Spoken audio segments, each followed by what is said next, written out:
My mic on now? Yeah. That's how every stream starts, isn't it? Is my mic on now? Hello! Welcome to another edition of Tarot Tuesday. Alex is just bugging me right now. He's not actually drawing We're anything. doing. Oh, we're doing this kind of thing. Yeah. This is actually how I draw and write everything. It's all me. It's all actually Alex. I'm just a ghost writer. Ooh. Yeah. Oh boy, Alex. Yep. He just wrote poop on my whiteboard right in front of me. Turn that whiteboard brown. Yep. And with that, go back to work. Go back to work. You have a job. You need help? No, I don't. You need help? Go back to work. You have a job. I had a whole intro planned. It was going to be nice and chill. And I'm here. now Alex is here instead. Yeah, be useful and bring egg in here. Okay. That'll help. But all right, hello. I've been having some computer difficulties today, so hopefully, can you hear me? First of all, we had some mic problems last week. I bought this computer brand new over the summer because my old computer, I was tired of wrestling with it, and this computer is just, more of the same. But Your heart's racing. oh, egg. Oh, egg. Yes, my inspiration. I do it all for her. Hold it. This little one. Give it to her. I woke her up from nap. She's Oh like, no! We woke her up from a nap. Oh no. But yeah. Oh, egg. I've been looking forward to Tarot Tuesday since Wednesday of last week. I was just like, wow, you know what? I'm gonna do this every Tuesday. I had so much fun last Tuesday drawing the Magician with you guys. And yeah, I think this is definitely a project that I'm gonna keep doing every single week until in a year and a half I have drawn a whole deck, and then I can, make it an actual physical thing. And just like seeing the excitement that you guys have already had for it after just 2 cards is really awesome. I really appreciate it. Oh, I told myself, do wrist exercises while you talk in the intro, because it is really important to do those wrist exercises. Just, lightly pulling back on the fingers is always good. I had a really terrible bout of repetitive motion injury almost 6 years ago now. And it lasted for years and years, and I still have flare-ups, so it's really important to just lightly stretch things. And, don't stretch it to where it hurts, but just limber it up. Oh, it can help to even just bump up the mic audio a little bit. Okay, how do I do that? Alex, come in here and help me bump up the mic audio. I tried to do a test run, and that's what my computer would not let me do. I don't know how to bump up my mic audio. I guess I'll just talk louder and get closer to the microphone. But yeah, stretches are extremely important. I wish that I had been as diligent about doing these stretches 6 years ago as I am now. I could have saved myself all of this trouble. I'm here to help. Here's Alex to help. What am I doing? I have to go in. It's all the way up. Oh, it's all the way up. Hi, chat. Sorry about that. Say hi. Hi. Oh, it's going into the red now. Say hi again. Hi. Okay, I think that's good. There you go. Yeah. Hi. Sorry, Hi. you guys saw my nose. Oh no. Oh, We will see more Alex tonight because we are going to be playing some games. Starting at I think 8. We're usually doing 8. I have a music lesson at 7, so we'll start streaming at 8. Another reason why it's gotten more important for me to do these wrist exercises is I have been taking bass lessons and being more diligent about playing the bass regularly, and that's, one more thing that I'm doing with my wrists and my fingers that makes it really important to keep everything limber, because both drawing and playing music are very, repetitive movements. Like, I do feel there's definitely some tightness in this part of my arm, so we're just gonna try and loosen that up. Oh, I had to go shovel snow today, and I made sure to do that early enough that I could physically, like, by warm up, sometimes you actually want to get it warm, and sometimes I will put a heating pad on my arm, to get it limber when I'm having, an especially bad wrist day. I will, heat it up before I start and ice it down when I'm done. That has helped a lot. I also will sometimes put on KT tape. I don't know if you can see that. It's these like little strips of tape that I'll put on, and it sort of like supports the muscles, like being flexible but supportive. But I'm actually allergic to the adhesive that they use on this, so every time I put it on, I get a rash. So it's really something that I do as like a last resort. Doing these stretches can prevent needing to get to those last resort solutions in the first place. So, that's why they're so important. But, just like 5 minutes of wrist exercises and finger exercises goes a long way. Like, it really is. Just thinking back to how many months I lost to like just not being able to draw at all because I fucked up my wrist so bad. Like, the idea of I could have prevented that with just like 5 minutes a day of just stretching first. It's so easy to do. It's such a small thing you can do to prevent a lot of hassle down the line. So I'm gonna try to remember to just do this as part of, as part of the streams. Just everyone, even if you're not an artist, just, yeah, like knitting and crocheting, crafting, writing if you're on the keyboard a lot, or video gaming. Like, it really is. I've noticed that like sometimes when I've been gaming for a long time, my hands will start to kind of like cramp up and turn into little claws. So it is just always a good idea to just, you know, and it's also sometimes your back can get kind of hunched over, so it's good to kind of stretch things out. Ooh, there's a lot of crackling happening there. I needed that stretch. Um, but yeah, it's, even though you're sitting down while you're doing it, art is a very physical activity, and you gotta treat your arm at least like an athlete. And be kind to your body. And it's not worth it to destroy yourself for art, especially if it's preventable. All right, and so with that, all right, little jazz hands in there. Okay, with that out of the way, we're gonna do a tarot card today.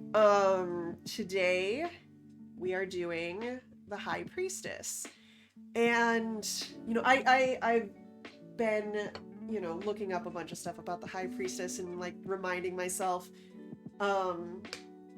what sort of her core characteristics are. And actually, I drew a version of a High Priestess before. I think it was the High Priestess for I've put some tarot cards in the back of spectacle books.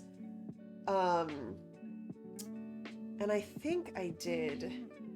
Yeah, I did a High Priestess. Let me see if I can show you what I did before. So it's a card that I've already sort of done before. Let's go into yeah. So it's a card that I've already kind of done before. There's a lot of, tarot imagery in Spectacle. And so a lot of this is kind of Spectacle specific, where a lot of the imagery got changed because I was relating it to Spectacle. So like all of these symbols and things are, specific to the strange religious aspects of spectacle and not like a typical tarot. But yeah, so this is what I did for the High Priestess before. Definitely going in a different direction with this new one. Because again, we're totally different template. A lot of like black and white, bold colors rather than pastels, flat colors rather than the watercolor effect. You know, like I've said before, doing sort of a combination of psychedelic 60s imagery and goth imagery. So, High Priestess, I actually was like slightly nervous to undertake this just because like, you know, it has to do with like the divine feminine, which I sometimes struggle with like older interpretations of what that means, because it's very much tying femininity to like fertility and fertility to biology, and this equating, you know, femininity with certain body parts and certain roles that just doesn't jive with me as a non-binary person who has no fertility, but a, you know, feminine body. It's definitely something that I want to, you know, figure out my own spin on this sort of thing, and like trying to, is it more about fertility or is it more about femininity? Because both of those things are fine. It's just I get uncomfortable when those things are tied together. I have a feminine presenting body, but it has no fertility. I chose to end that, and I am non-binary. So, you know, these two things, femininity and fertility, are not connected at all to me. And so I'm not quite sure which of those aspects is more important for this card that I want to pursue. It's also, you know, it's also about like intuition, which I think is going to be like my main focus of this card. Like just sort of like the Magician was a lot more about the material world and sort of manifesting like ideas into reality, and the High Priestess is about, yeah, like I guess you would call it like female intuition. So maybe like femininity is what we're going to go with here more than fertility. I think we can sort of drop the fertility aspect and just go with you know, the divine feminine is a totally awesome concept, and femininity should be celebrated. And I think, yeah, an aspect of creation is something that we can keep, rather than like divorcing it from the concept of biological creation is something that I would like to take it in that direction. And you know, I feel like, you know, there's also like some moon imagery in here for like going through, again, the moon is kind of tied to like cycles of the moon and like cycles of the uterus, which is also something that I don't necessarily like keeping with this sort of like biological destiny sort of thing. But thinking about the moon, you know, it's, at least in all the queer circles that I run in, the moon is just canonically a trans woman. That's, I don't know where this got started, but now, like, I can't not think of the moon as a trans woman, so perhaps the High Priestess is a trans woman, which I you know, I kind of like this direction because, you know, it's sort of the wisdom of an awareness of femininity that I think, you know, a lot of trans people have had to think about their gender so much more than cis people who, you know, can really take it for granted. And I think trans women know femininity so much because they've had to study it. They've been forced to study it by cis society that, you know, makes you have to sort of fight for it. And again, yeah, the moon is a trans woman, so I think we can incorporate some of that kind of imagery in there. And yeah, really at its core, so we've got, you know, creation rather than fertility. We've got intuition and femininity. So these are all things that we can play with. Hey, thanks for the sub, Gin Fizz, and welcome to the stream. Yay! Oh, hey, Kat! Nice to see you. Like, oh man, it's great. We got a whole nice gang going on here. Glad to see people using the egg emote.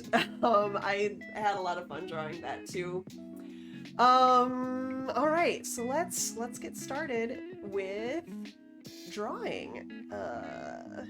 Go to the drawing screen. All right, I'm going to also pull up again a little bit more of the information about the High Priestess. Like I've been, you know, researching all this and learning and studying all of this stuff, but I have a terrible memory, so you know, there's 78 cards. I don't think I'll ever be able to interact with the tarot without needing to look things up. That's just how it's gonna be. Okay, yeah, so some of the other imagery that we have looks like we've got pomegranates, but there's also pomegranates in the Empress. You know, the two black and white pillars on either side, a crown, all of that kind of stuff. All right, well, let's just start drawing. Let's just... A hottie smoking out of a pomegranate bong, please. Okay, so, you know, we are going with psychedelic imagery here. That wouldn't entirely be outside of the theme. That's honestly, like, maybe a good idea.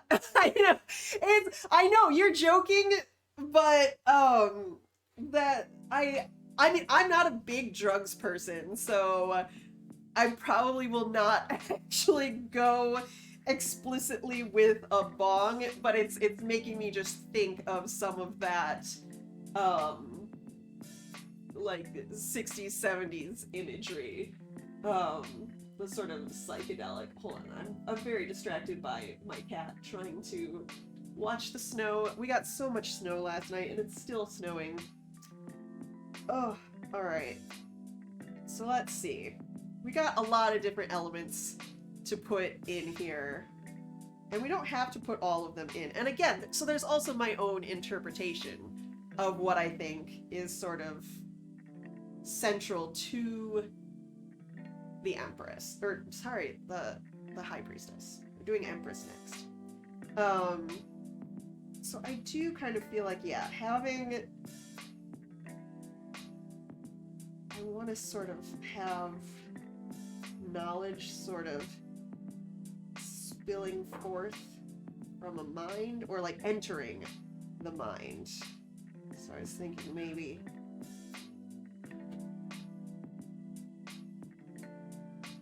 having this sort of, like, this is sort of ideas flowing into the brain.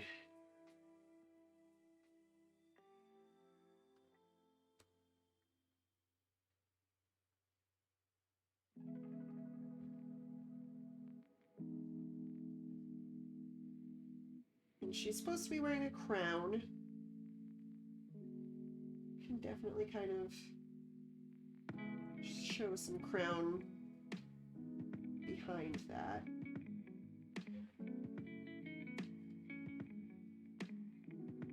So for the, you know, if you weren't here last time, the thing that kicked off this stream tile still says the magician. You know what?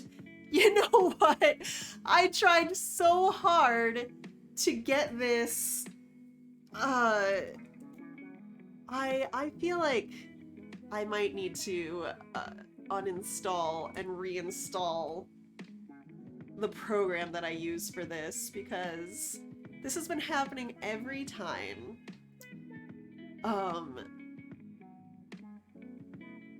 Oh, you know what? Actually, this wasn't even, I'm blaming this on my computer, but this is just because I was looking at the magician, and so I wrote the magician when it is the High Priestess.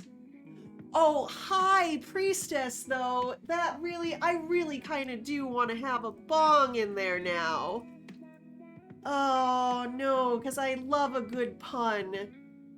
I love a good pun. Gin Fizz, I know you said it as a joke, and you're desperately trying to talk me out of that, but oh my god, I really, really want her to be a High Priestess. Ugh. Ooh, a stamp on the tongue. I do like the acid route, I guess. Which really all of this is kind of inspired by that sort of stereotypical acid trip imagery. And yeah, so it does kind of look like she's got horns, which, so this was, this image here that I drew for a postcard sort of kicked off this art style that I've been pursuing for this, and like everyone in the postcard series has horns. I've been putting horns into a lot of these things, so maybe, ooh, that's an eraser. Maybe these do end up being horns. We'll see. Alright. I think I'm going to zoom out a little bit.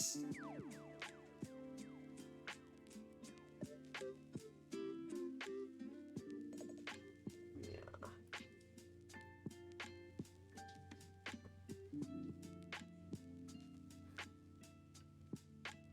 I want to try and show things flowing inward rather than, well, it's sort of in and out, isn't it? So flowing in one way.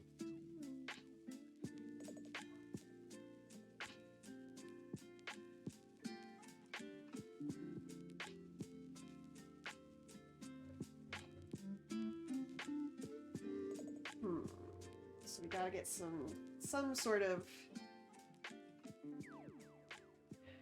pillars in the background for duality. We want to get the moon in there. You know what? Okay, I'm starting over. We got different ideas. Let's really have a big old moon in here. Let's have a big old moon.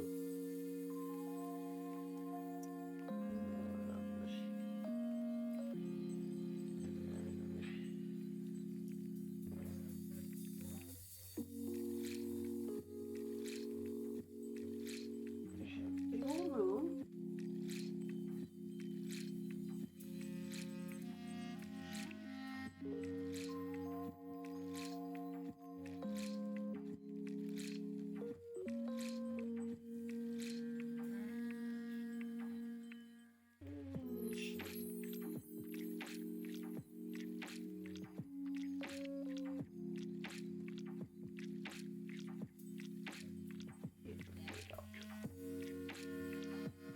Have a big old moon. My computer.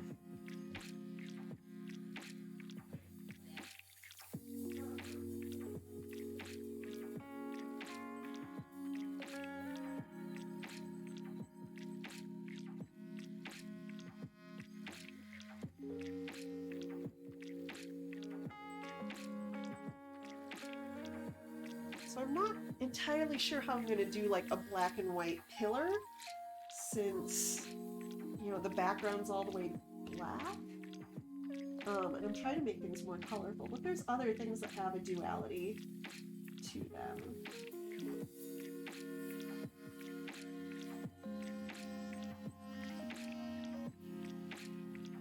Alright, so we've got a moon.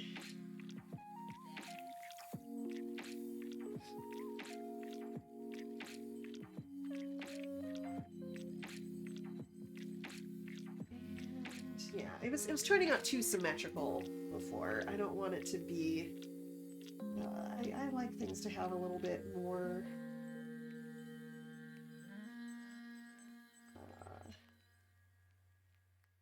I mean, it could go with the aspect of like balance to have it be symmetrical, but things can be balanced without being perfectly mirrored, you know?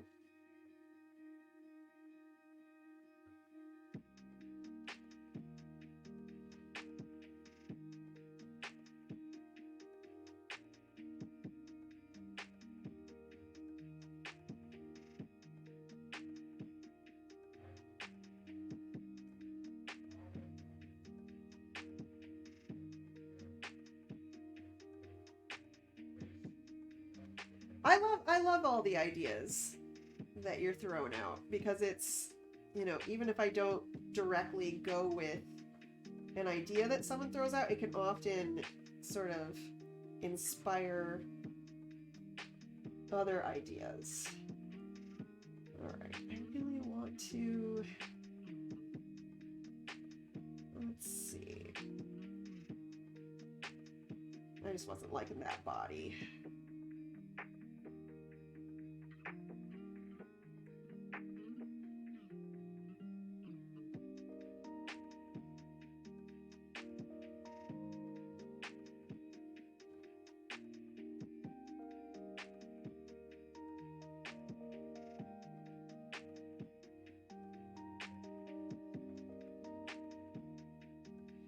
Should she be sitting or standing? Because right now, with the way it's going, she's sort of crouching on the moon.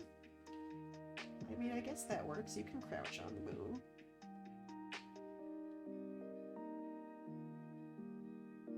Yeah. Oh, come on. Computer. Yeah, Kat, I don't often show people my working in real time, like the last stream that I did, which was the first of Tarot Tuesday, was kind of the first time that I got the courage to draw in real time in front of people. It's definitely a sort of vulnerable thing, but it's good. Get me out of my comfort zone.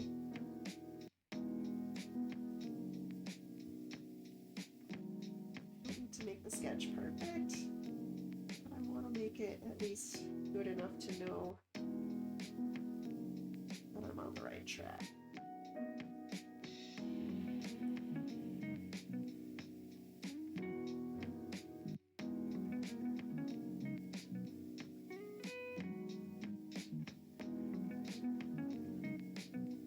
The duality of neither sitting nor standing. There we go. And she's very much balancing on this moon. Alright. So we're going with... Yeah, we're going with balance. We're going with the intuition to know when you're about to fall or not.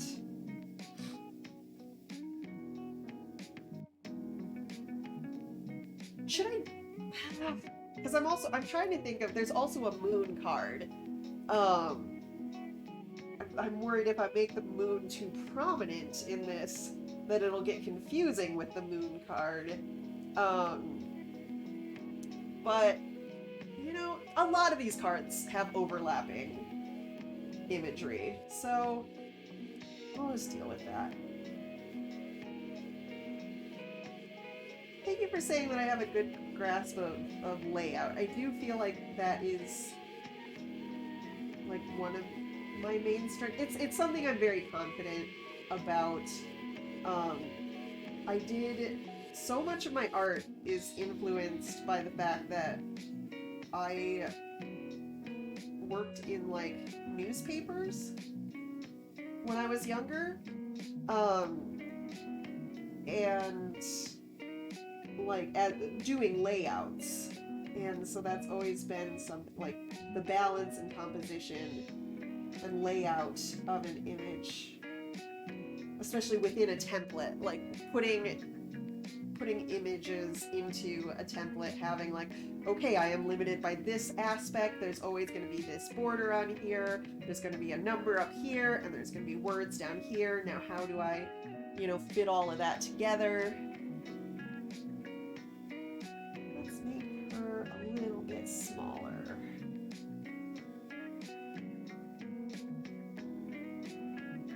Because I do want it to look like her foot's just sort of dangling off of this moon. And I want this to look like knowledge rather than hair coming up out of her forehead. Almost like her forehead is split. Almost like, okay, I know I said I didn't want to do any like fertility imagery, but now I'm thinking about how like Athena sprang forth from Zeus's forehead. And just that sort of creation. But also making it feminine.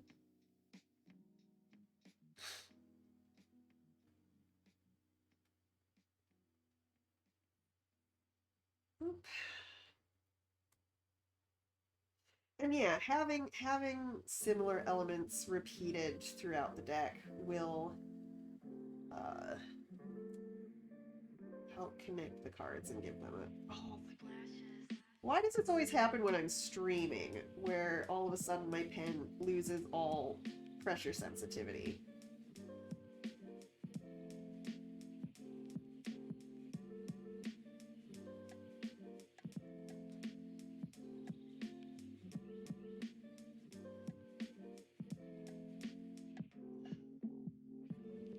Oh my god. Come on. There we go. I do love drawing hair so much.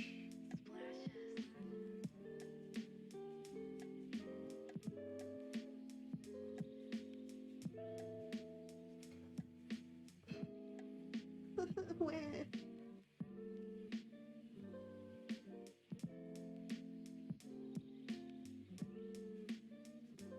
What can I do to make this better?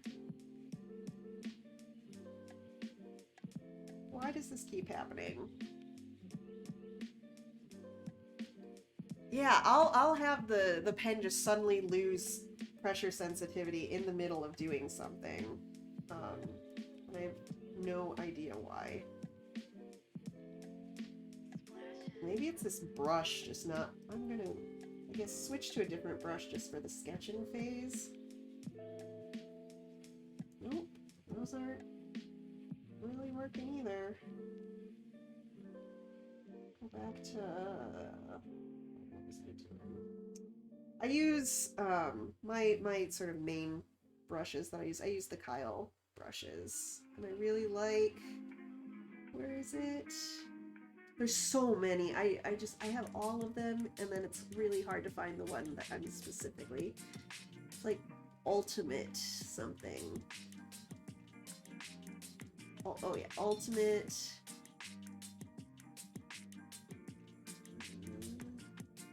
Ultimate Inking Thick and Thin.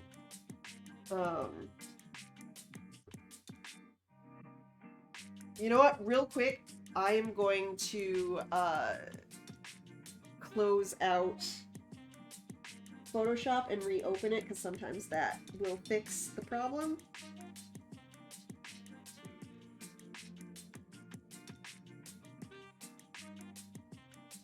Yeah, I refuse to pay for Adobe CC every month.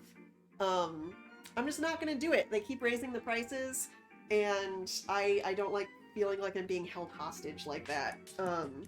So I'm just running CS5,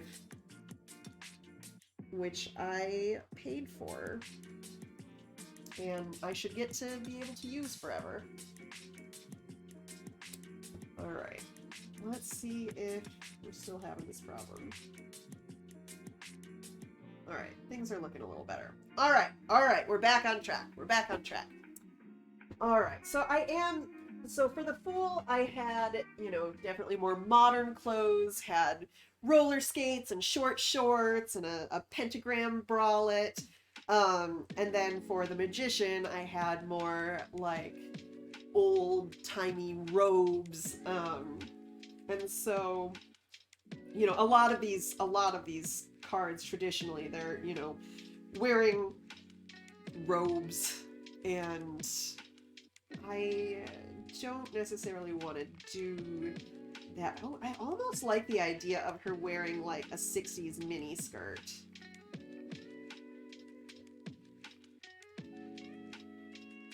She got some good legs. We'll show off those gams.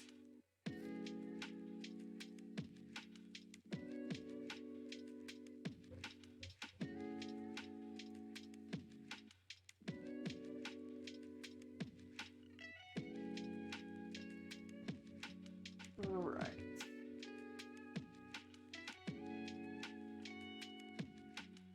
Yeah, I want it to look almost like her head is sort of opening up and letting the knowledge inside.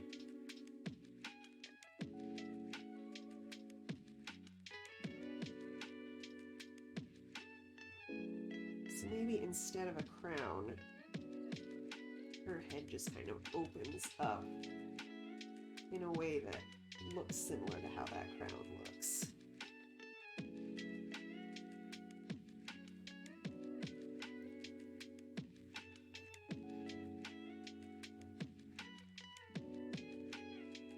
And this also kind of adds to some of the spookiness that I want to bring in from the goth side of things.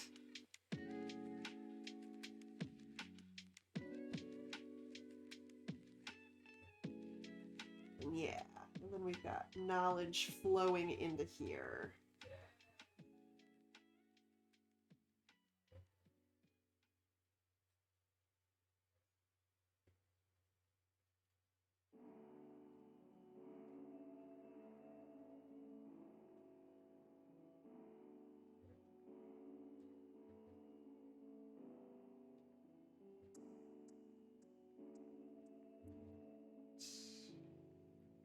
I do still want to give her eyes.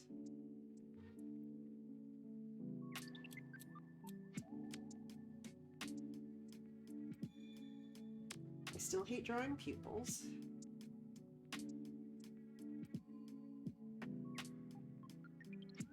But I love drawing cheekbones.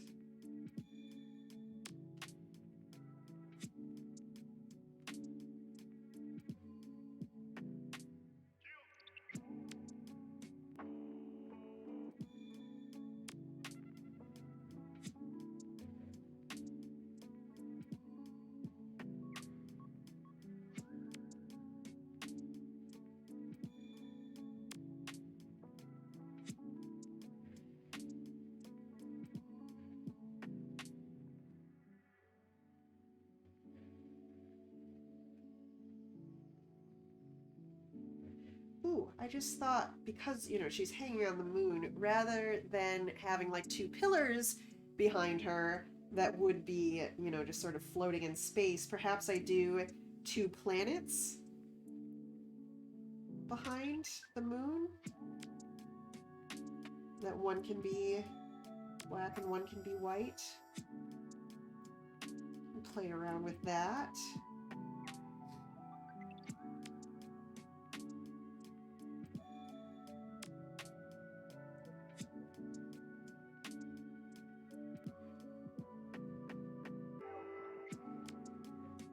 I think I might put like a pomegranate pattern on her dress.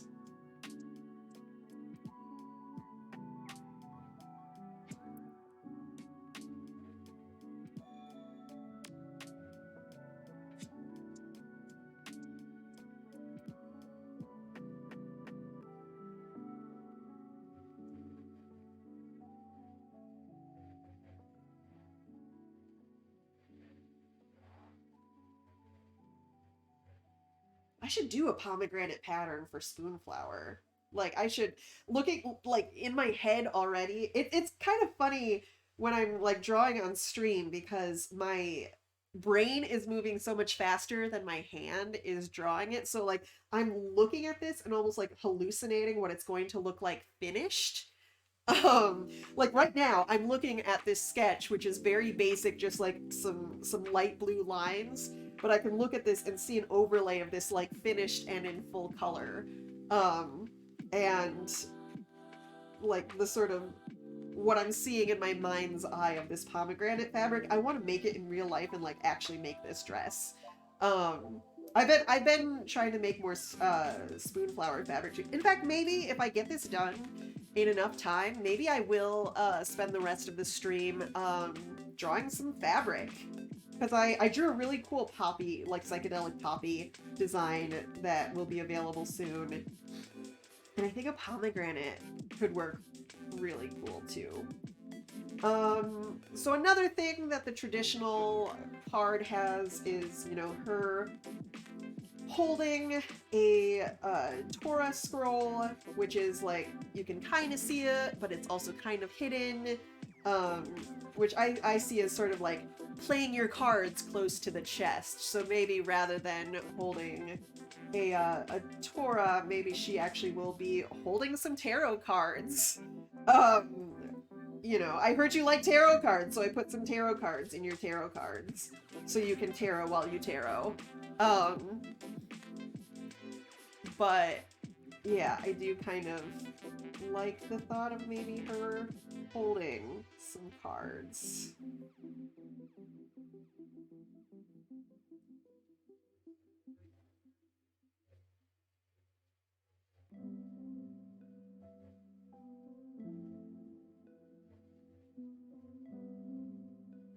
Yeah, it's about the intuition of like know when to hold them, know when to fold them.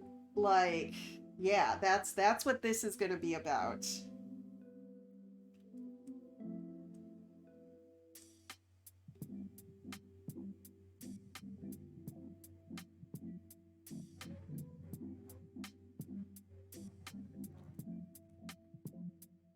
So I guess these are more playing cards than tarot cards. Although tarot cards can be used for playing cards. You just have to take some of them out. Are there any games out there that Alex heard the tarot card joke from the other room and groaned? Aww. Are there any games, like card games, that take a full 78 tarot deck out there? Because I would love to, like, use these cards in that way. Maybe I'll invent a game. I've got plenty of time on my hands in quarantine. I might as well invent a game.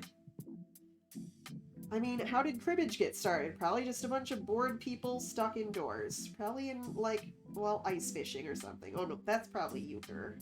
Euchre was invented by, I don't know. Maybe euchre was invented by Uno, but a tarot deck? I mean, I guess. You could play a sort of Go Fish, I guess. Or, yeah, I mean, I guess you could do Uno with a tarot deck. Huh.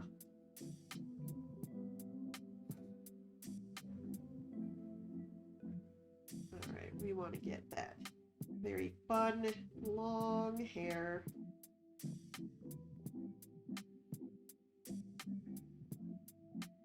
Let's see.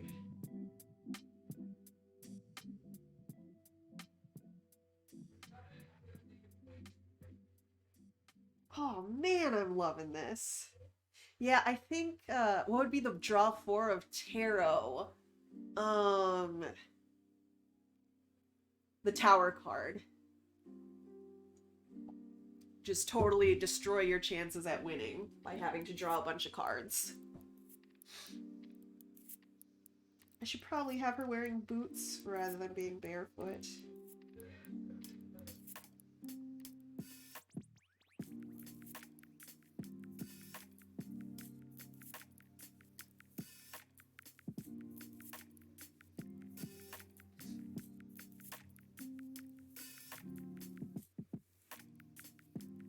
Also, having her holding onto the moon like that means I don't have to draw that hand.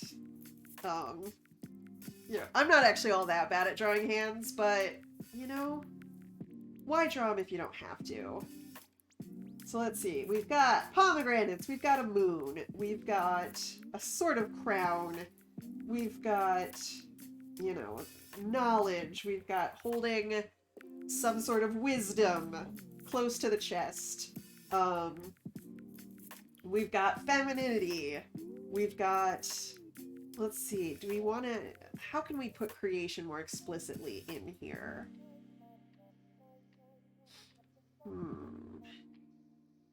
I mean, I guess you can interpret this as both coming and going. Like, maybe this is knowledge flowing forth from the brain. Maybe I'll do 2 streams. Like, there's one stream sort of coming in and one going out. I think that would sort of show, again, also balance, both in and out, and ebb and flow.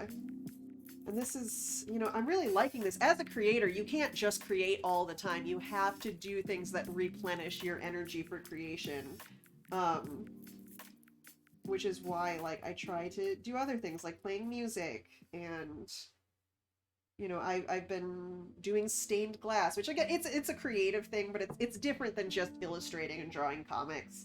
Like, it's a huge reason why I started performing on the road. Was because I needed to have, like, more experiences to put into my brain, to have something to create with. So I kind of like having these sort of one stream going in, one coming out. I like her head kind of being split like this.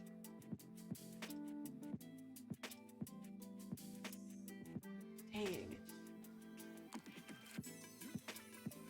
Alright, so we've got creation, intuition, balance, femininity, the moon, pomegranates, holding things close to your chest. I think doing too much would, you know, you don't want to overdo it. So I might start actually drawing this, or like inking this. And I can always change things as I go along. I do want to do, like, a lot of fun hair in this one, though.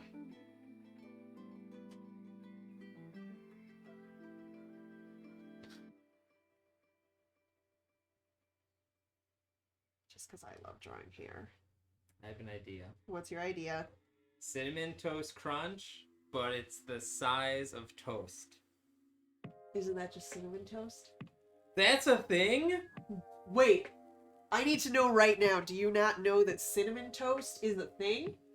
No, I didn't know. I truly never know when you're pretending to be an idiot and when you're actually an idiot. I need to know right now, before this moment, were you really today years old when you learned that cinnamon toast is a thing? Why have I not had it? Oh, I've never had. You're so pretty. I've never had cinnamon toast. All right, I'm gonna make you cinnamon toast. Yeah. I'm gonna make you cinnamon toast. Yeah. And you're going to be very disappointed by What? it's a very simple thing. I think you're gonna, like, build it up in your mind of what cinnamon toast is, but yeah, cinnamon toast is a thing. That's what Cinnamon Toast Crunch is named after. What if they just take the cereal and make it big? and make it big? I mean, a big crunch. A big crunch? A big crunch. Look at this card I drew. Isn't it pretty? Pretty or Cinnamon Toast Crunch? Yes, it's very pretty. Alright. Probably flesh out these pomegranates a little bit. Oh, it's shade. Alex is having an existential crisis because he is just now learning about what cinnamon toast is. I can make these pomegranates look kind of like peace signs, give it that real, like, 60s flower power. The toaster just scared the fuck out of me. Are you making cinnamon toast? Is that... I made a bagel. I forgot. And I got so Alex got scared by the toaster because he forgot that he was making a bagel. Also, Molest just said, get this, Cookie Crunch, but it's like the size of real cookies. Whoa! I guess, yeah, cinnamon toast is really good. It's just also very simple. I had it all the time as a kid growing up. It was like a staple. Well, yeah, you also get a grinder.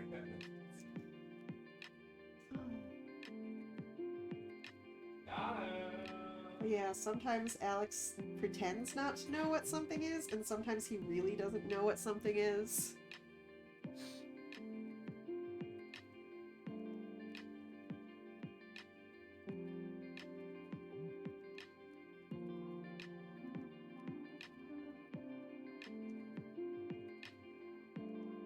Yeah, I love these peace sign pomegranates. Cool. And I suppose one of these moons is supposed to say B on it, and one is supposed to have a J on it. But I don't want to do that. You know? Alright, so, we got a sketch. I'm going to just make this... Oh, I can see this. Okay, we got a sketch. Make that into a group at 30%. Take off the frame. Alright, let's start inking.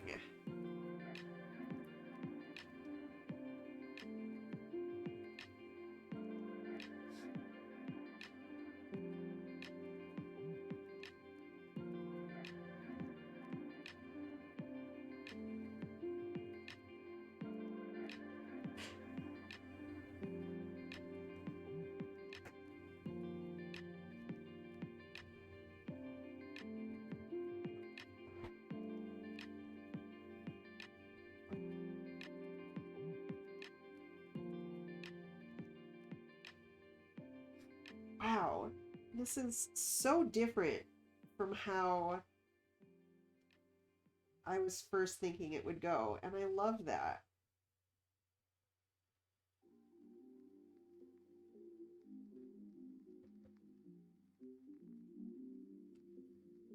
Let's see. Ooh, cinnamon toast made in the oven. I kind of, you know what? We don't have any bread in the house. I might legit bake some bread tonight just so I can slice it up, put a bunch of butter on it. Ooh, I've got this chili maple butter that my work makes. Doing some of that and then putting on the cinnamon sugar. Ooh, that might be dinner tonight. That might be dinner.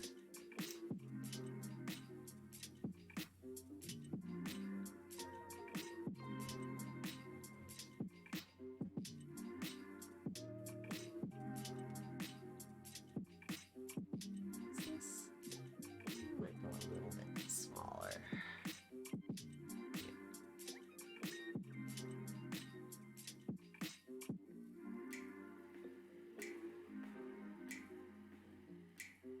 I just ate lunch, but I'm already hungry because now I'm thinking about cinnamon toast and I'm thinking about baking bread from scratch.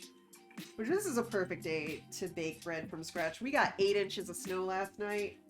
I am not leaving this house until it melts. Which is fine because it's COVID and shouldn't be leaving the house anyways. But I think I want to give her some earrings. Let's see, maybe just like some simple.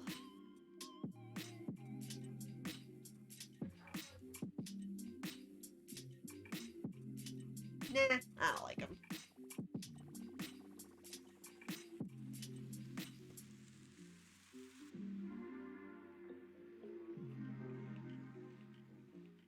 So I'm going to do the main sort of strands of the hair and then go in and fill in the details. Oh, no, it's doing it again.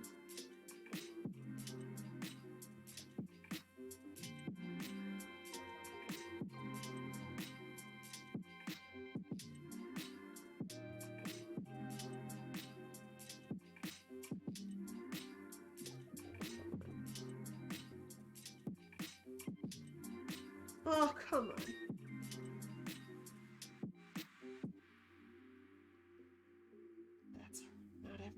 has to be 100% perfect. So I did, if you watched the last stream, The Magician, and then you saw what I posted today, I definitely did change a little bit between the end of last stream, like what I sort of declared was the finished card and what I posted. Because sometimes, yeah, just having like a week off and then looking back at something can, your brain has time to recharge. Like, letting your brain recharge creatively is so huge, and I think a lot of artists just plain don't get the time to do that these days. Oh yeah, we got go-go boots. We got go-go boots for sure.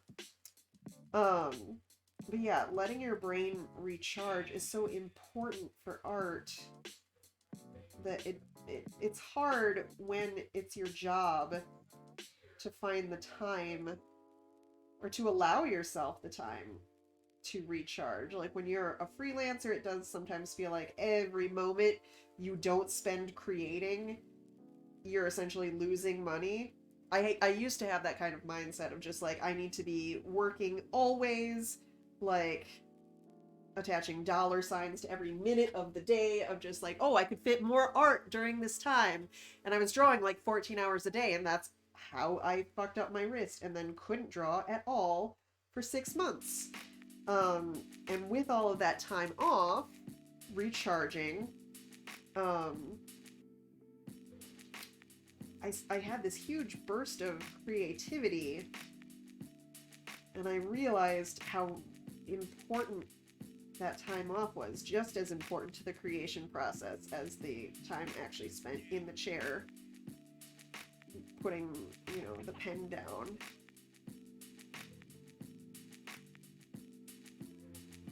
Oh, my pen losing sensitivity is really kind of killing me here.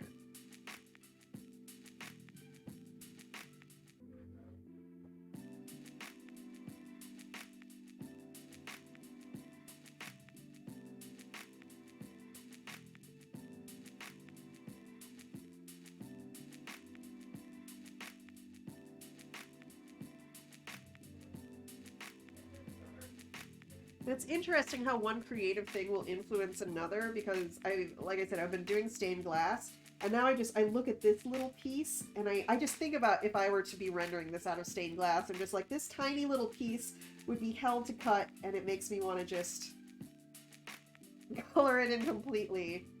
But I think I'm actually going to keep it small. Well, no, maybe not. I think that line was maybe a bit too big.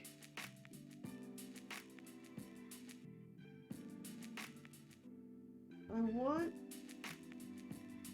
things to sort of have enough room to breathe and have a good balance of thick lines and the space between them.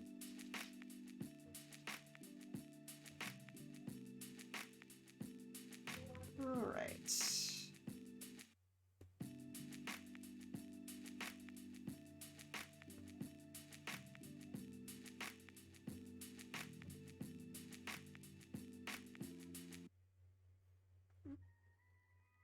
Come on. Come on. I need to get some new go-go boots. Mine have fallen apart completely, like the heel just straight up fell off while I was performing one night. And yeah, that made for some interesting dancing.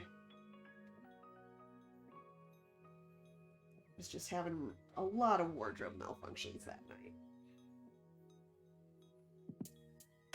Alright, so this knee is ahead of this thigh, but the foot is actually behind the lower leg.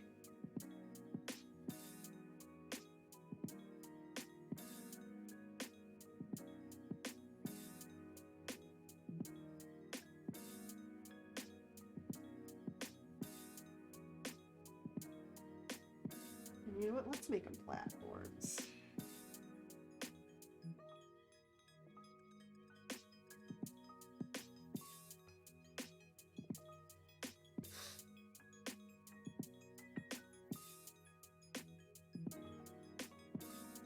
gonna leave that foot for a second. I need to look up a reference for I'm actually pretty good at drawing hands, but bad at drawing feet.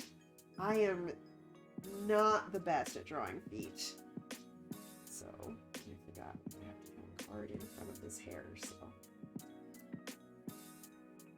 Also, I only recently learned that you can't show bare feet on Twitch because of foot fetishes. So yeah, like doing couch streams, I would sometimes like put my feet up because I'm being comfy, and then my feet would be in the shot, and that could get us in trouble, as it turns out, and that's just so wild to me. So I've had to start wearing socks.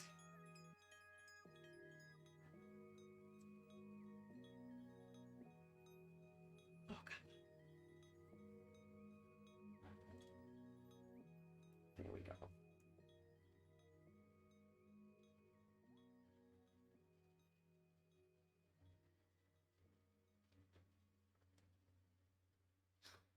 Oh hey, you saw me perform in Florida. Where'd you see it? Where in Florida? Florida shows were always awesome. Those were some of my favorite tours. I remember, well, there's definitely a few parts of Florida I don't remember because of Florida getting real Florida. Florida can get real Florida.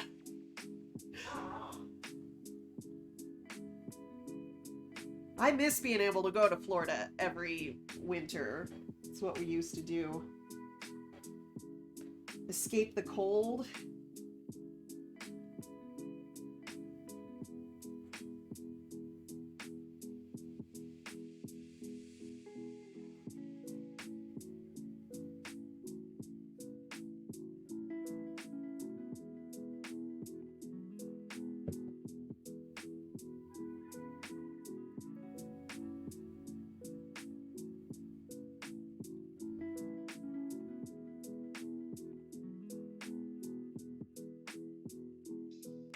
Excuse to draw lots and lots of long, swoopy hair. Oh, nice DeLand! That was always my favorite place to play in Florida. No offense to the rest of Florida, but DeLand shows were always nuts. They were memorable shows. I will never forget DeLand, Florida. You don't have craving? What are you craving, Alex? Hot chicken curry ramen? Alright. Yeah, Cafe Da Vinci. That place, I think our biggest show that we had there, like 400 people showed up. It was wild. And it was an outdoor stage, which, you know, we're like, yeah, we're in Florida. Florida's warm. Florida will be fine for an outdoor show, but there was one time that it was just unseasonably cold in Florida that year, and like we could see our breath. Like it was apparently like it looked really cool because like the dancing you would generate, like you'd work up a sweat, and then the sweat would like immediately evaporate into steam. But oh my god, it could be so hard taking off like the costumes because your fingers would be so cold.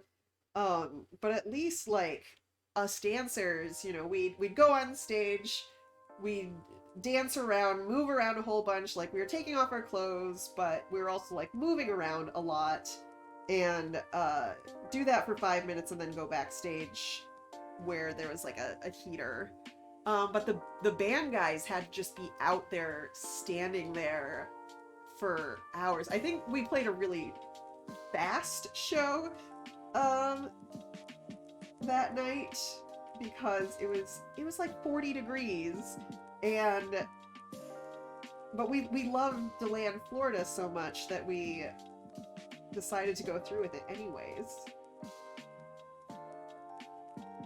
Oh, look at this hair. Love that hair. Nips are the only warm bit when you get off stage because they're covered in pasties.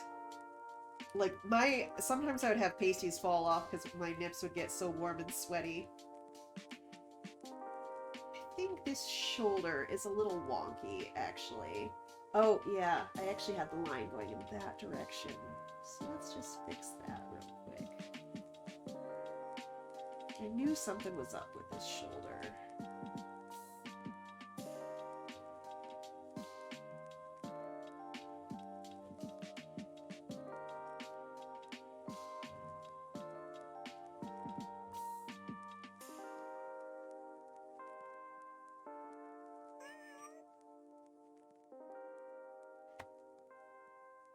Oh, hey, Molest. Thanks for following.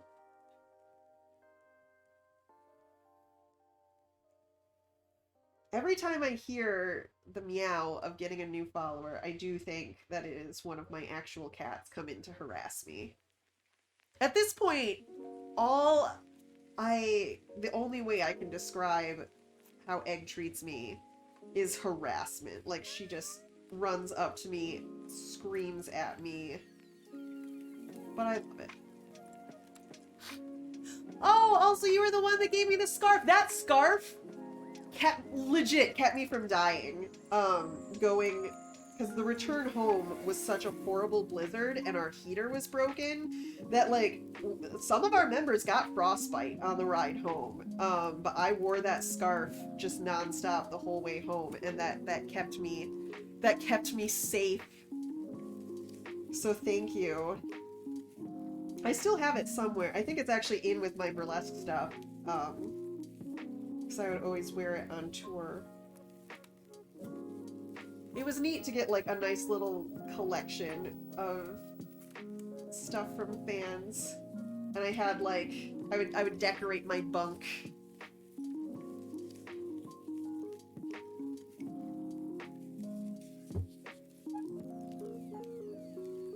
Yeah, Egg does just come in. Yeah, I think she's, like, in that teenage phase where she just wants to scream at her mom. I'm just like, oh, you don't understand what it's like to be a teenage cat. And I'm like, you know what? I really don't. But please continue to scream at me about it. But she's so sweet. She's been snuggling me every morning, and I love it so much. I love her so much, my sweet baby. Alright. Let's make another attempt at this foot. I think especially having the platform heels is going to make this tricky.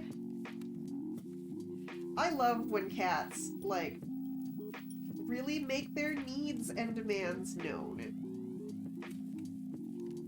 They inspire me to do the same. Okay, yeah, that looks like a shoe.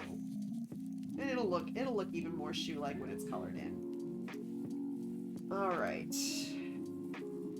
Let's give her some eyes.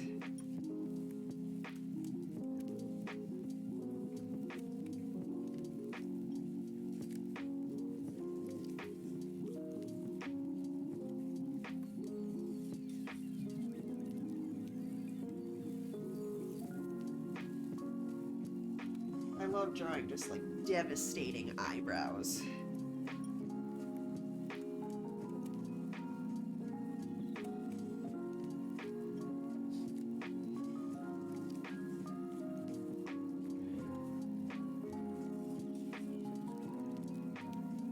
I know that so I have a 20-pound cat, and he does not realize how much he weighs, and he loves to just walk all over my body. I can't imagine how much crazier that would be with, like, a giant dog. I don't offhand know how much 37 kilos is. It's like 2.5 pounds to a kilo, right? Or is it the other way around? Or is that totally off? I'm so mad that I live in America and don't understand the metric system. I just feel cheated out of understanding. 2.2 pounds per kilo. So yeah, that's what, like a 100-pound dog, a 37-kilo Rottweiler.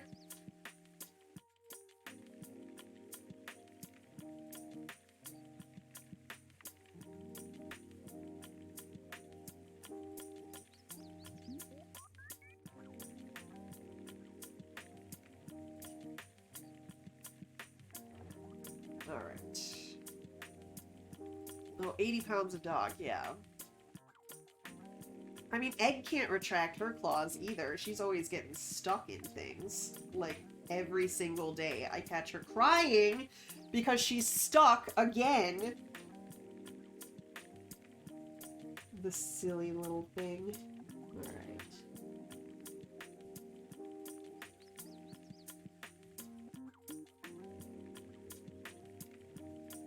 So I actually think I might do some of the swoopiness and the drippiness that I had in the Magician. I'm really liking the sort of drippy imagery.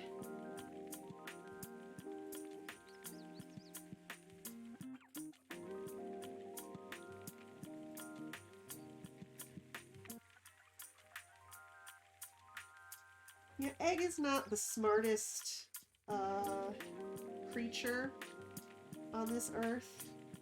But, you know, she's only been on this earth for like 8 months, so...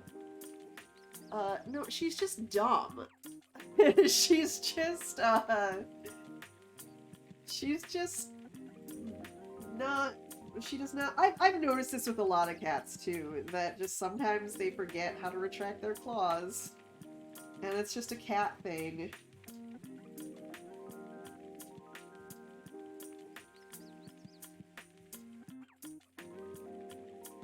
Or I don't know, maybe Himalayans just are bad at retracting their claws.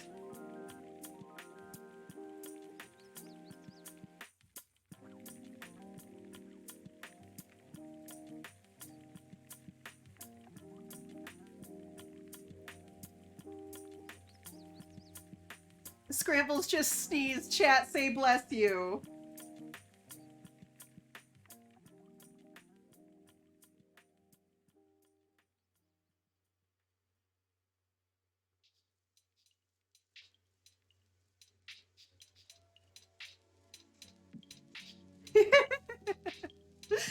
Thank you. Thank you for blessing my cat.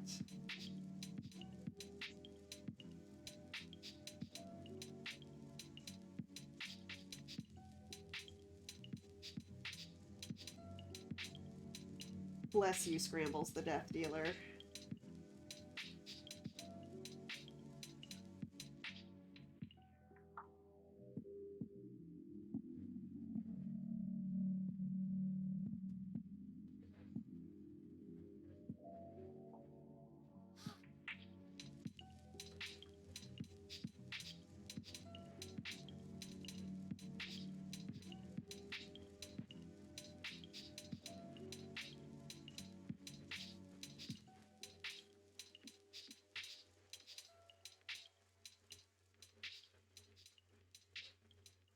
You know what? I think...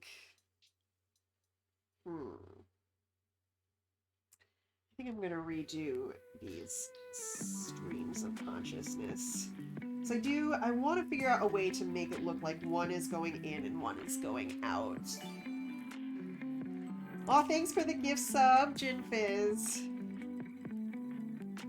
Appreciate that a lot.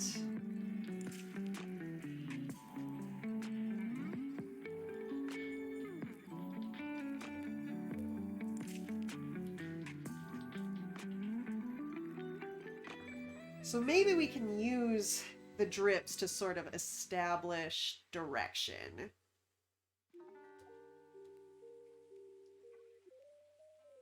So like if they're sort of dripping off into one direction. Oh, okay. Maybe I can have it more like loopy. Going out.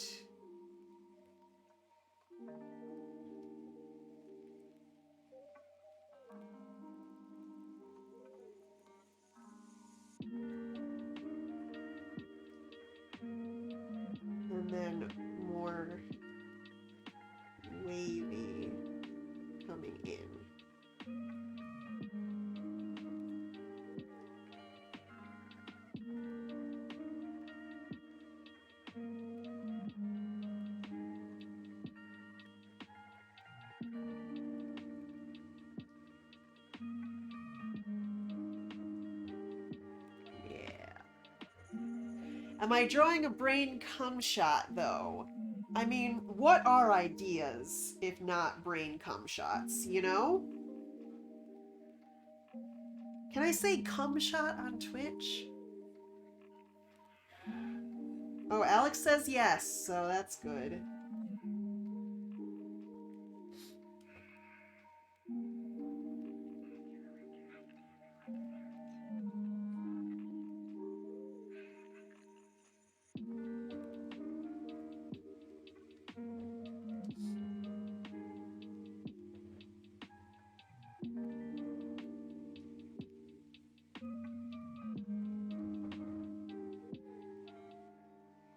Oh man, I love this.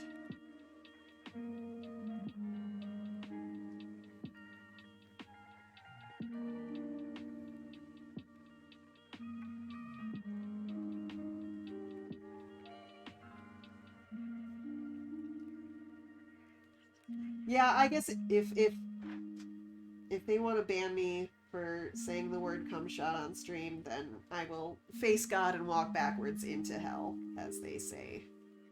As a wise man once said. I can't believe that that's drill. And not like something from the actual Bible.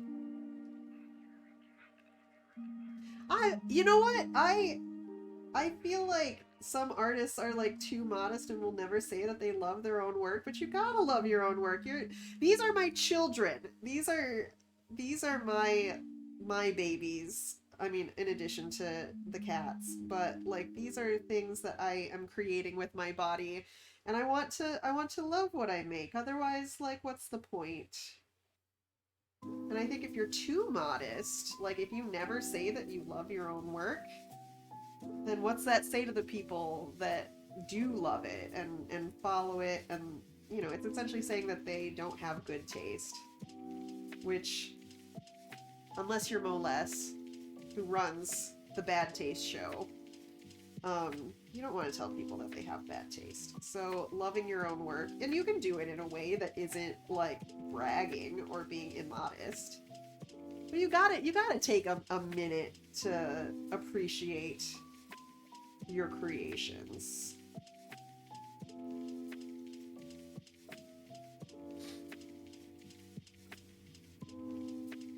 It does kind of look like a little succulent growing out.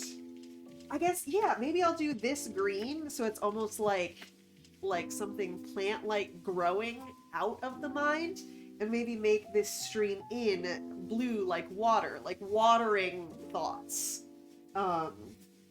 Is kind of a fun idea. And I was just talking on Twitter today about how I really, really wish that I was the kind of person that can keep plants alive. That is my dearest wish, but I just feel like my brain just is incapable of running that program. Like it comes with other people's brains, but not mine. I can either do something every day or never. Like I can make habits that I do every day. Or else I'm not going to do it at all. And so if there's any plants that you do have to water every single day, I could keep those alive.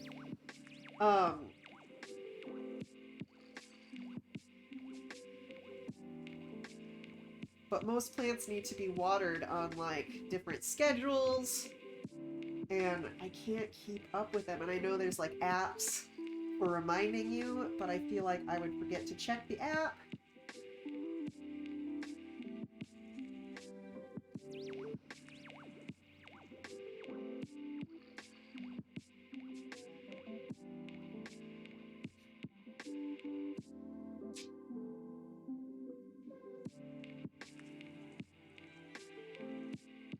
Yeah, like I can remember to feed the cats regularly. Although, well, they've got an auto feeder right now, but I can remember to give them water. But also, you know, cats will, if their water bowl does end up empty, they will come and let me know about it. Whereas plants don't. Plants will just silently die off in the corner. rather than make a fuss. Alright, that's looking cool. Now let's do this. Stream of water.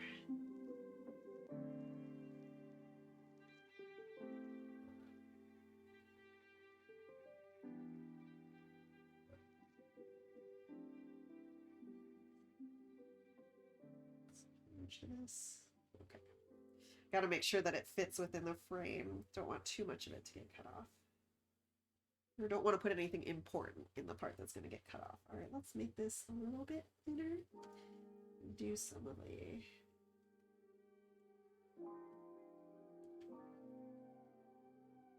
smaller lines within it.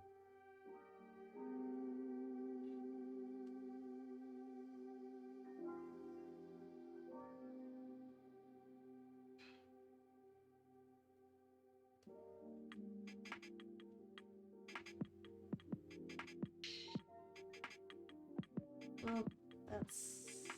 yeah, that can be good. We want a balance of thick and thin areas.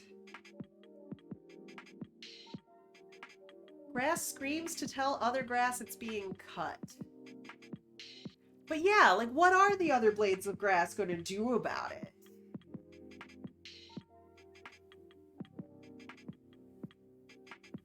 I feel like now the... yeah, now the other grass, not only is it going to get cut, but now it gets to dread it.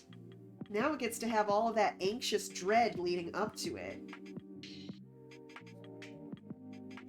Like, if I'm going to get hit by a car and it's inevitable and there's nothing I can do to stop it, I would rather not be told and spend my last few moments in dread and anxiety. Just, you know, let me get hit by a bus in peace.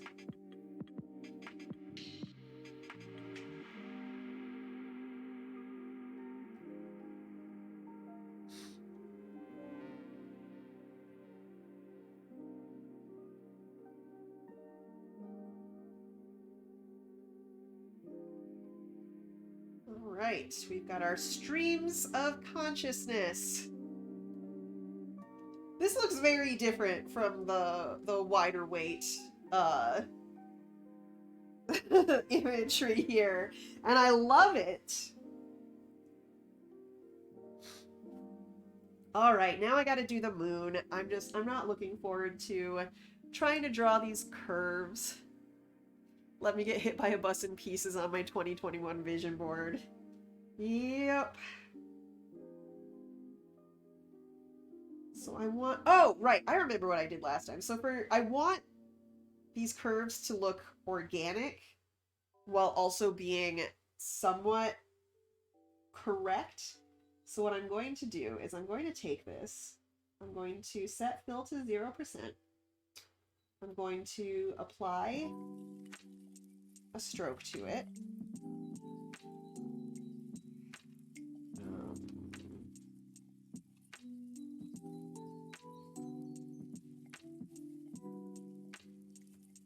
Yeah, so that's just a black line.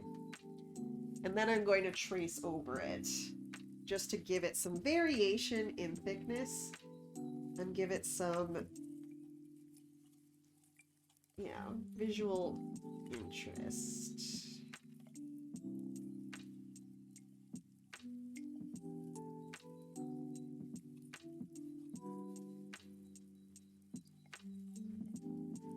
Actually, that intersects awkwardly with this shoulder, so I'm going to kind of cheat it. And we're going to take it down a little bit.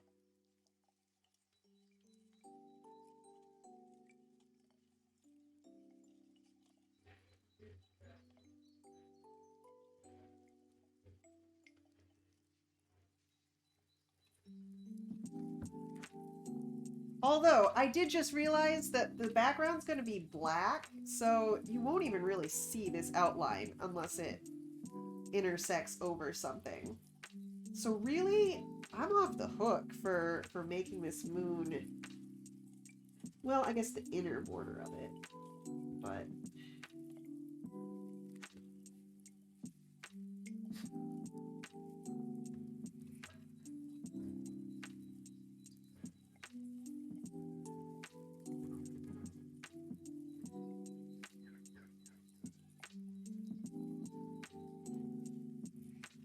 I just don't want it to look too perfect.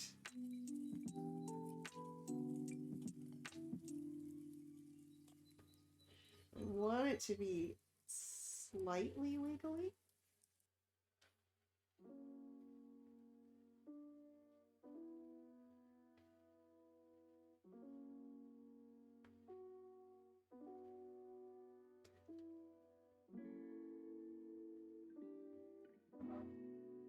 All right, I think that's good. So yeah, now we've got a moon. Look at that. Happy little moon. All right.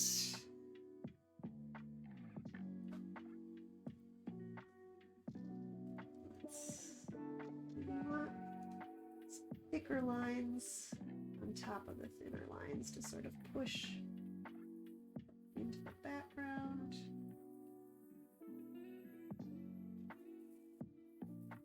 Cool. Now we got those planets, can fill in some detail in the hair and the fabric, and then start to color. All right, so again, with these planets, I am going to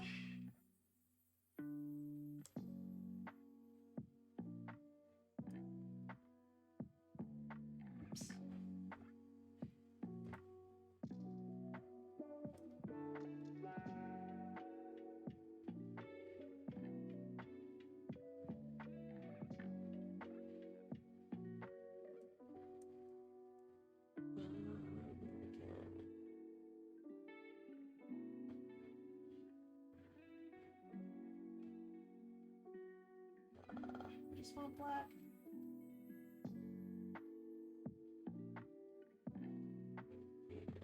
And at 0%. Just copy that. Paste layer style.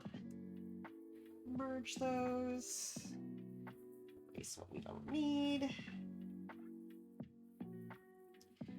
And add some wobblies. Make it look organic.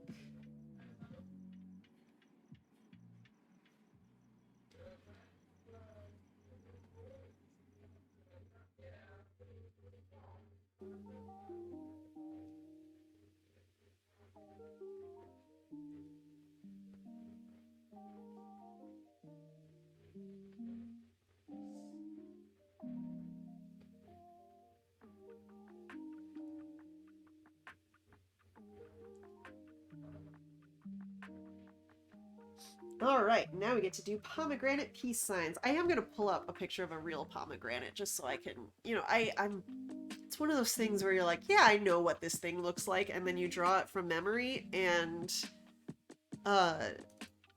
suddenly you realize you don't at all know how something looks. Yeah, I just wanted to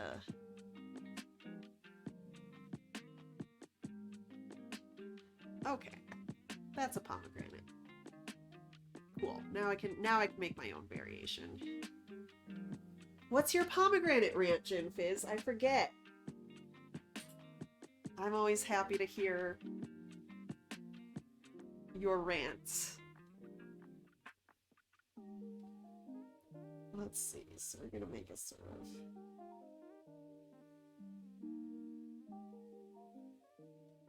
yeah, it was I forgot that they have a little crown at the top.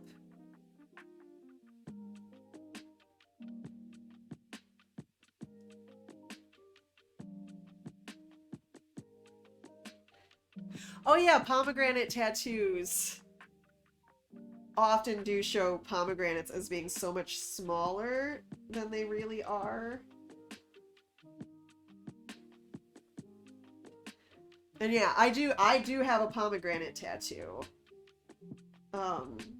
Which I do super love. And it is the pomegranate's on the smaller side. But it's a baby pomegranate. It's a young pomegranate.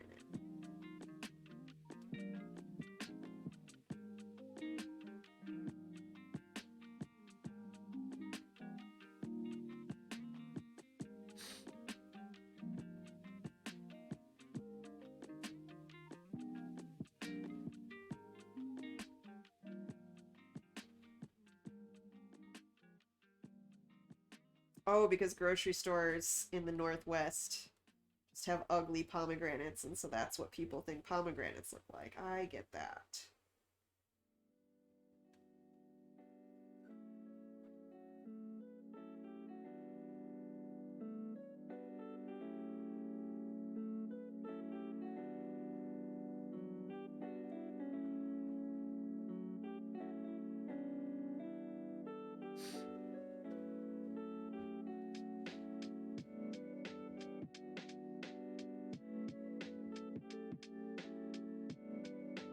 I love pomegranates, but it's so messy to take them apart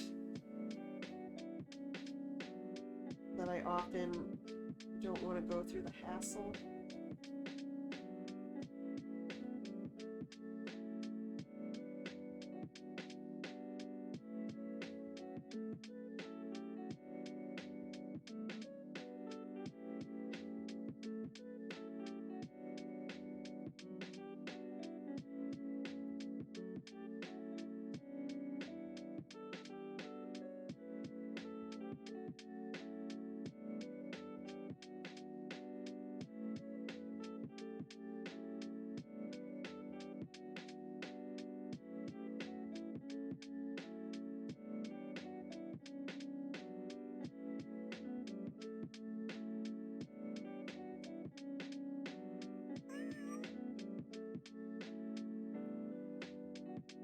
Thank you for the follow, Harry Mari.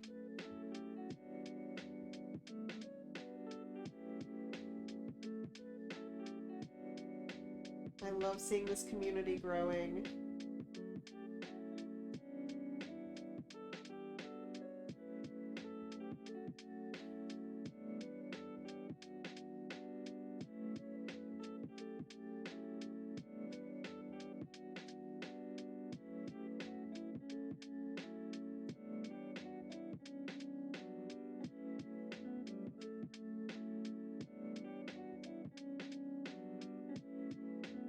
I guess, should I put circles inside here for the seeds, or just color it red and people should get it? People should get it. It's supposed to be sort of simplified.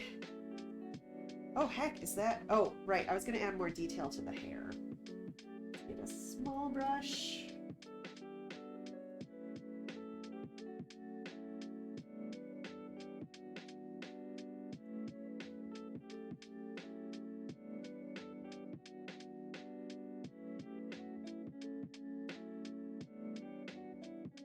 See, at least you grew up with a pomegranate tree that you had to clean up after. I just had like mulberry trees, which are like, mulberries are fine, I guess, but I've never been excited about a mulberry.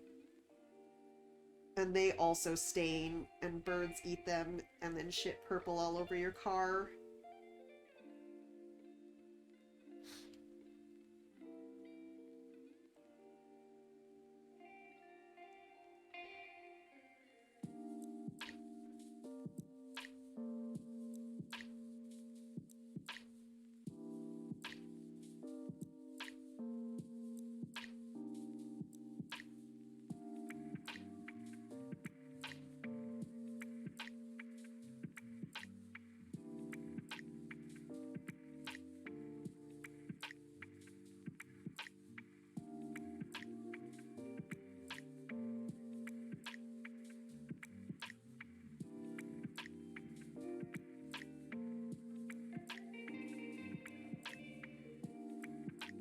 I love drawing hair.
bit more hair detail.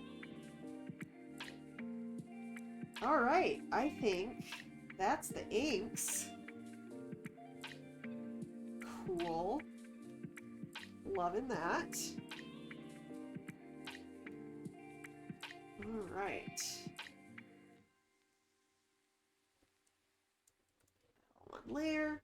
All right, right off the bat, I'm going to add the black background because it's going to be, you know, a major element, and I want to keep it in mind while I'm doing the colors.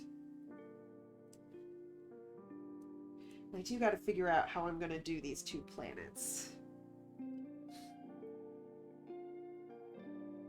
So, that's some hair.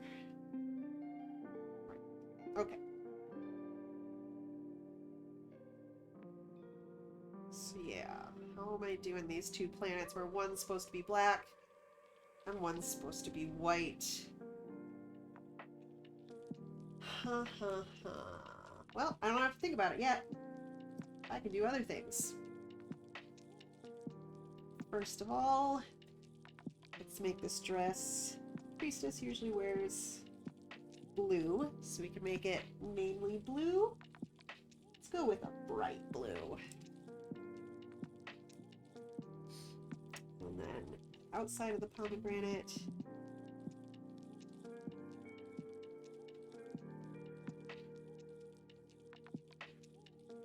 there's not necessarily like rules and guidelines for tarot art. There's just sort of, you know, there's established imagery that, you know, certain cards have different meanings, and the imagery sort of reflects that. And I think if you just get too far off, then people will have a difficult time recognizing what it's supposed to mean or connecting it with its tradition, I guess. So let's do... Does that look pomegranate-like? Or should it be more red? Yeah, more red. So yeah, like, okay, so this is the High Priestess that I drew. Let me pull up, like, the traditional, the Rider-Waite deck is sort of the go-to for, like, this is what people think of. So, like, this is the traditional Rider-Waite card. And so the symbolism in here, we've got, you know, this is the Priestess. She's got these black and white pillars on either side of her for, like, balance and duality, crescent moon at her feet, a crown, pomegranates, holding a Torah.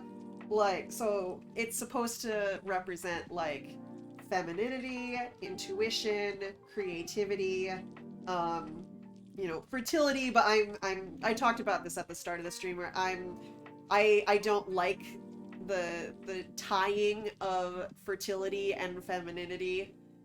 So I didn't want to do something about fertility, so I went with creativity instead. And so yeah, like I'm definitely changing certain things.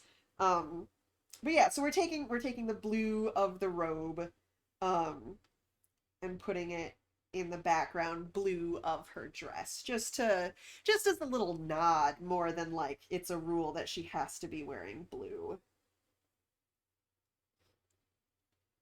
Like, I think it's, you know, one thing to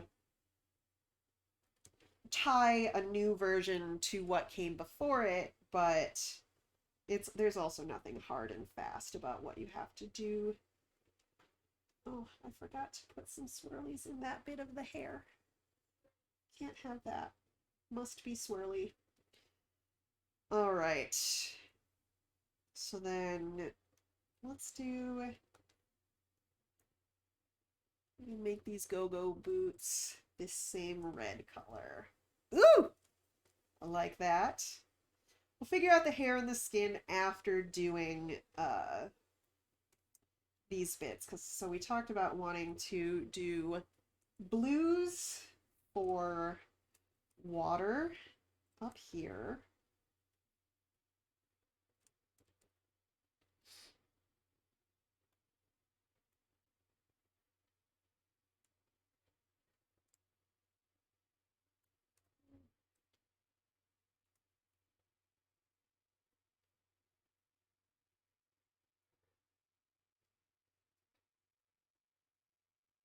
Thank you for stopping by, Bree Spider.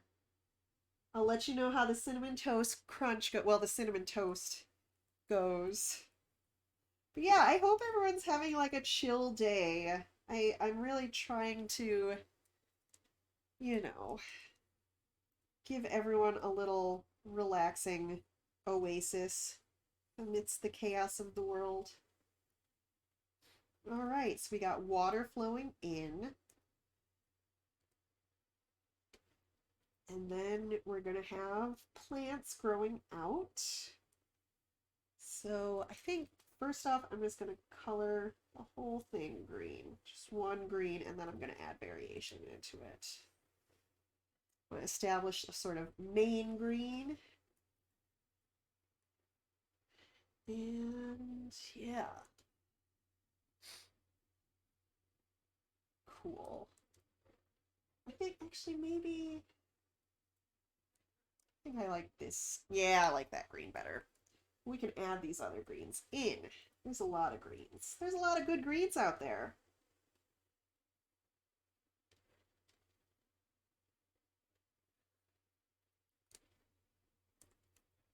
Not all colors have such great, like, variation within them. There's a lot of bad oranges out there.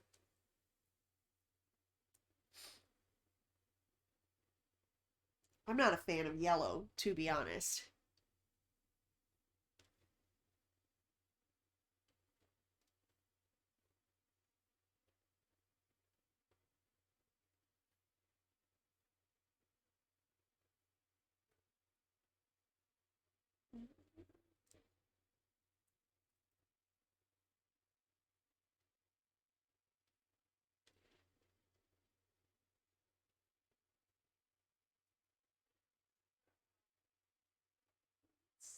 So I do have in my palette off on the lower right, I sort of grouped colors together by, like, I think these four colors here are, like, it starts with 25% cyan, 100% yellow, and then just add 25% increments of cyan. So they're all sort of the same amount yellow with just more and less cyan added, and I think that makes them look nice together. So did I do this dark green? Okay, where's the medium green? Yeah, okay.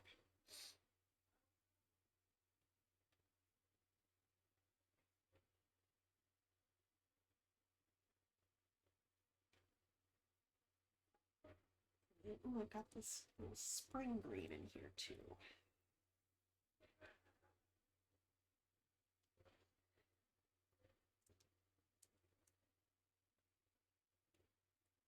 Ooh, that's looking good.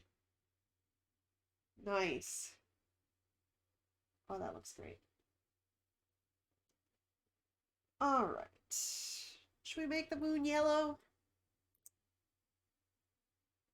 Yeah, let's make the moon yellow.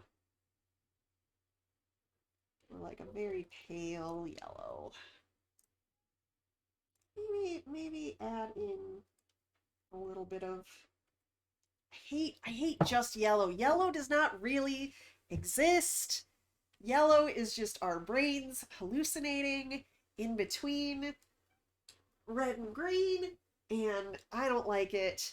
But as much as I hate yellow, I love magenta, and magenta also isn't real. Magenta is our brain's attempt to recognize a color between ultraviolet and infrared, which, it's not a circle. The color scale is like on a line from infrared to ultraviolet, and our eyes cannot see beyond those things. They don't connect infrared and ultraviolet. But magenta is our brain saying, I want them to connect, and I want there to be something in between those things. So I'm going to make something up. And yeah, so I love magenta and hate yellow in equal amounts. Um, Even though they kind of have the same deal going on. I still got to figure out these planets and how I'm going to make one of them black. But for now, let's figure out skin and hair. I am kind of feeling maybe an orange for the skin.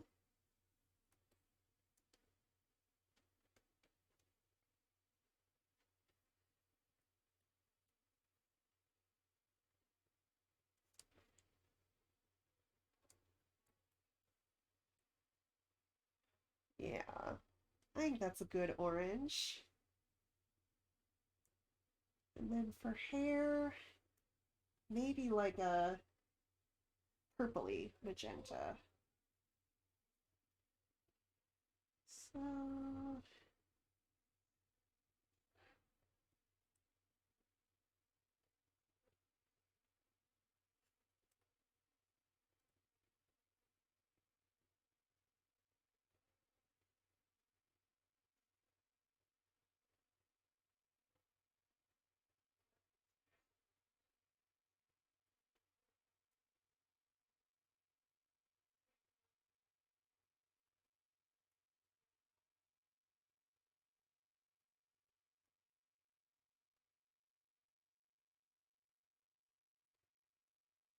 I'm gonna make this pomegranate fabric exist.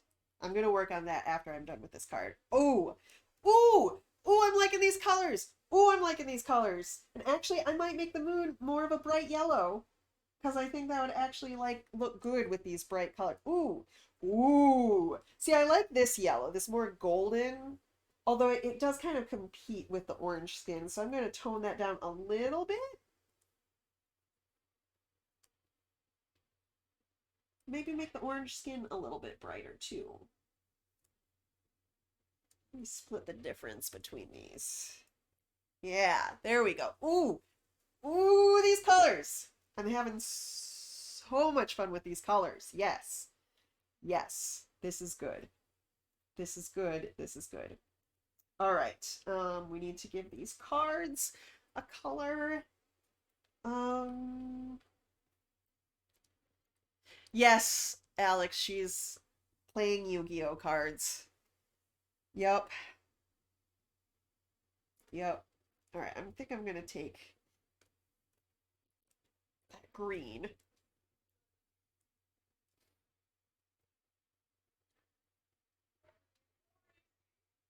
I like to think that she's playing Slay the Spire IRL. Like, she's the one that lays down the cards in Slay the Spire. All right, we've got colors for most everything in here. I have to figure out how I'm gonna make one of these moons dark. I mean, maybe it is a matter of like almost like a full eclipse.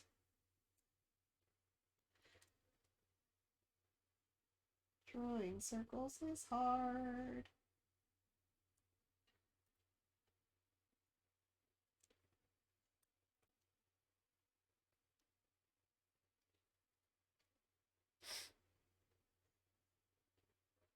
I don't want to write the B and the J on these things. I don't really want to go that direction with it. Um, I don't really want to have letters on it. I don't know. Um, what's another way I can portray this? I mean, I can just make this almost like it's a thin white line that will sort of mirror the thin white lines of this frame. I can just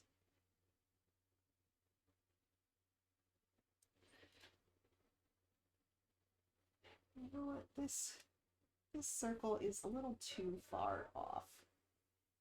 Oh, yeah. It's looking a little wonky to me.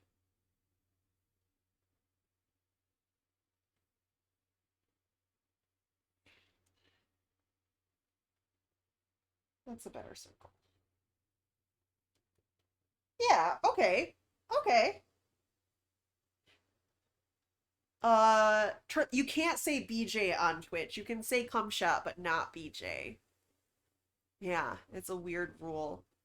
But yeah, I'm liking this white circle, which does kind of complement the white line of this. But now that I'm looking at it, I do kind of want these to be more perfect circles. I Yeah, I do want them to be circles. So, let's erase this.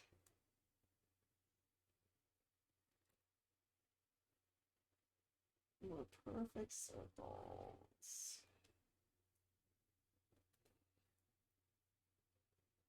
Just because the border has sort of the neat thin lines and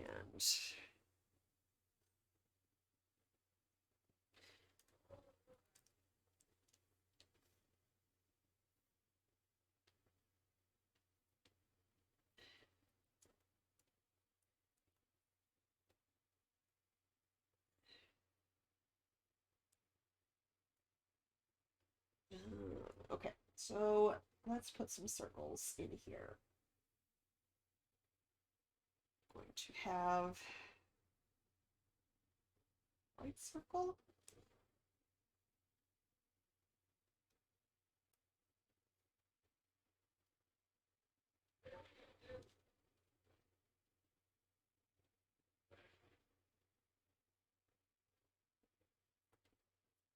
Mirror that. Oops, that's locked. Hey, I locked you. Oh, no, I just left one layer. Lock. Okay. What the heck? Come on. There we go.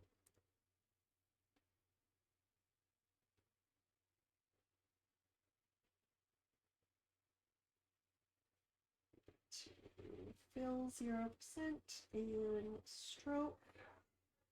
Make that white. There we go. And this. That.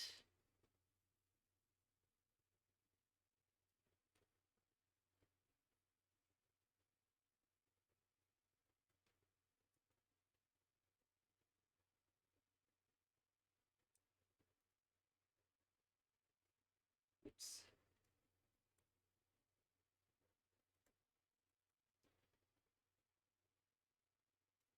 There we go. We got a dark planet and a light planet. I like that. I like that a lot, actually. That turned out really good. All right, I'm going to add some color variation to the hair. We want some lipstick on the lips. Let's go with this pink color.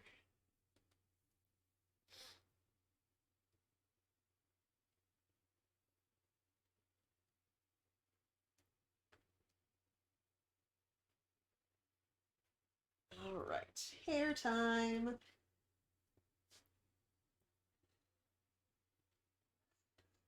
I think, did I go for this same color hair with the magician? Did I do purple hair for that? I think that was more of a bluish purple that I did for the magician. Let me look at my own art. Yeah, it was a little bit more of a bluish purple. This is going to be more of a pinkish purple, I think. Yeah, let's add some pinks in here. We'll also kind of visually tie it in with these pomegranates.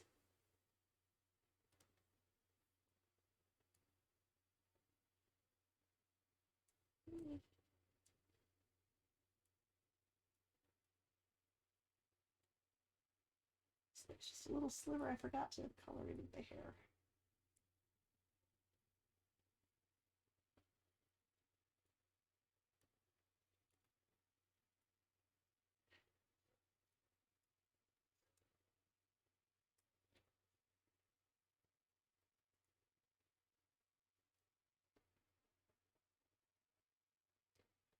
Ooh.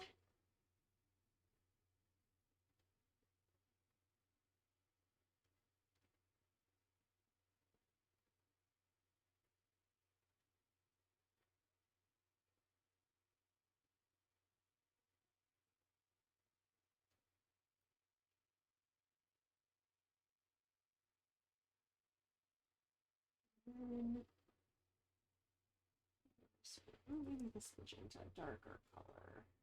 Is that even okay? Yeah, that looks darker. Oh, look at that! Look at that! I love that. Oh my gosh. I think this might be my new favorite. I feel like every time I draw one, I'm gonna be like, this is my new favorite, but I really like this, like, a lot.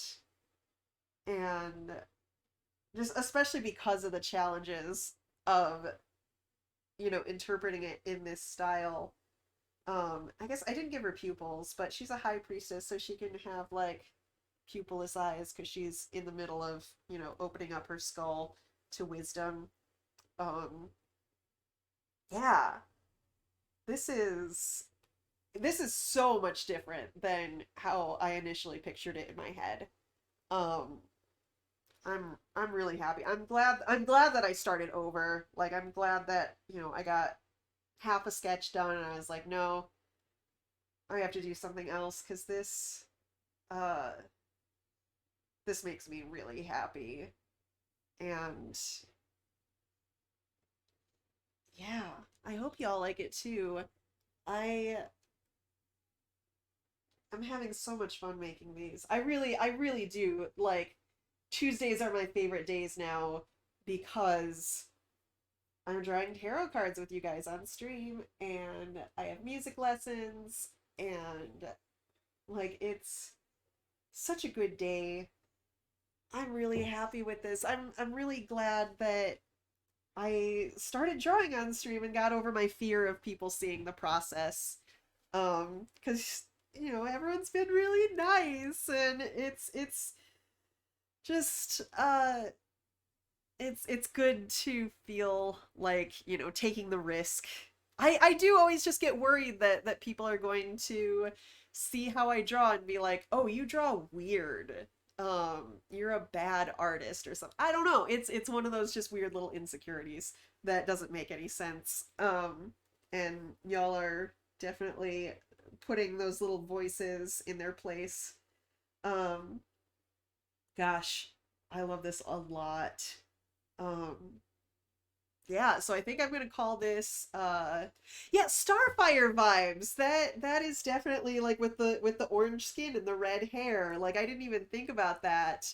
Um, but yeah, I like Starfire. I don't really read those kinds of comics, but I know who she is and she seems pretty cool to me. And yeah, Jin Fizz, you're right. I did do this in like 2 hours. That's crazy what I can do when I just like have to pay attention to things. Like, I often, when I'm just drawing by myself, it gets like a little bit lonely, so I'll have the TV on in the background, but then the TV ends up being distracting.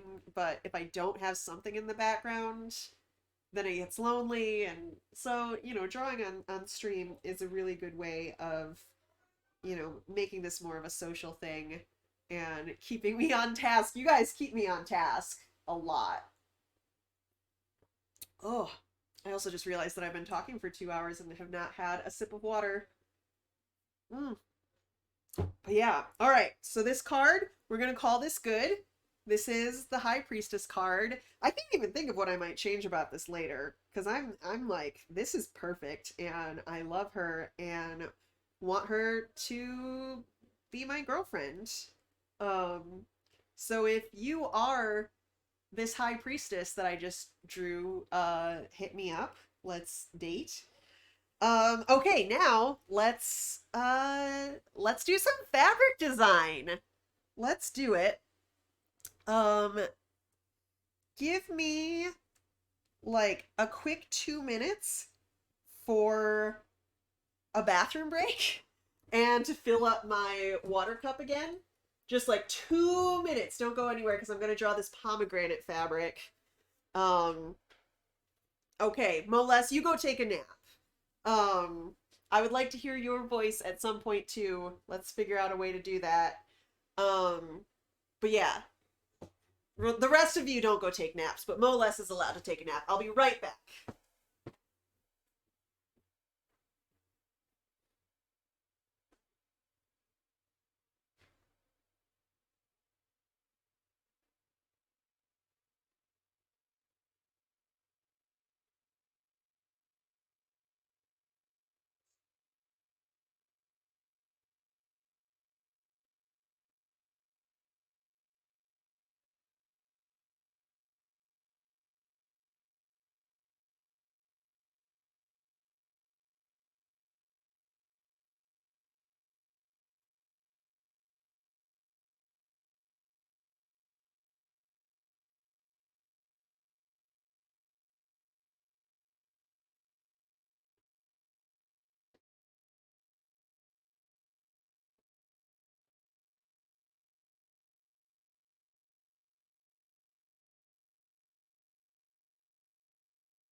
All right, I'm back. It sounds like the music stopped playing. I had chill music on. Oh, I didn't set it on to like play forever. Okay, we gotta have our chill music on in the background. All right, cool. That's playing. Uh, yeah. How's everybody doing? I'm so happy that you're here with me, helping me. Like it really does help to like have people hanging out with me while I do this stuff. It's really inspirational. And like I said, like creativity works best when you have it's not just all output. You need to have some input too. And you guys are giving me a lot of that really nice input. Just giving my brain, a chance to think about other things than just drawing. All right, where are my... So, fabric design! We're doing this. Going to do some... Essentially try to recreate that pomegranate peace sign fabric. Maybe embellishing it a little bit. I want to show you guys the fabric design that I did last week because I'm really proud of it. It's another I'm in some like vintage fashion groups and I love looking at like 60s fabric. A lot of times the clothes themselves are like cut in ways that I'm like I wouldn't really wear that, or like the fabric, the polyester of the 60s and 70s is so uncomfortable to me. I can't wear it, but I love looking at those fabrics and I wanted to make something inspired by that that I could print on Spoonflower in a much more breathable fabric and cut it into clothes that I would actually wear. So I came up with this design, which let me show you how it looks on a repeat. Oops, we gotta make this twice as big. This is a really big design. I also wanted something like oversized. So I can show you the repeat. Yeah, it's like, it's on a 16-inch repeat, this one. Which it could go up to a 32-inch repeat. I think that might be a little too big. But, yeah, this is the sort of thing that I wanted to... Yeah, I could get this printed as wallpaper also. It's really neat. Spoonflower has started offering a lot of different things that you can get these designs printed on. Like, there's always been fabric, gift wrap, and wallpaper, but now you can actually also get, like... you can get custom face masks that just, like, come to you already made.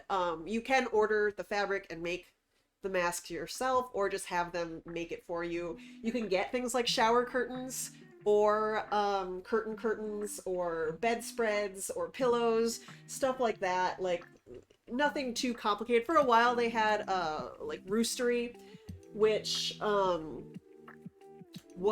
they did a lot more things like dresses and shirts and pants and pajamas and all of that, and I think they parted ways with them after I went through the trouble of, like, making all the templates fit into those things. But yeah, so I think between the tarot card that I just did and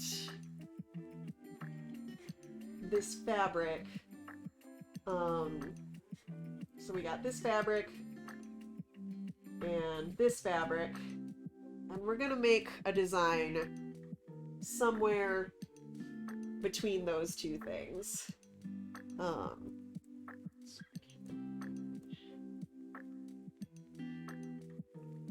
All right. So I think this is another thing that I might work large scale. I don't know why it's set to 299.999 pixels per inch when I want it to be 300. Alright. So, this is also going to be a new thing for showing people, is how I make, repeating fabric designs.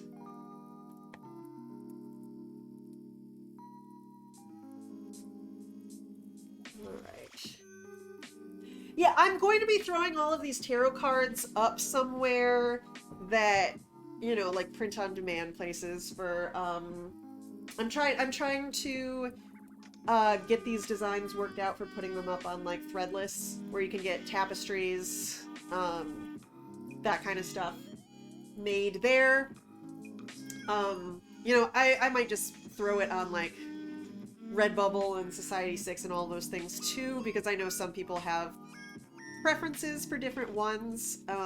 Also, I guess Redbubble ships to more places than what's it called, Threadless does, and offers more sizes, I think that was. So I do want to reformat stuff and start putting more things on those other sites. It just takes some time to work all that out.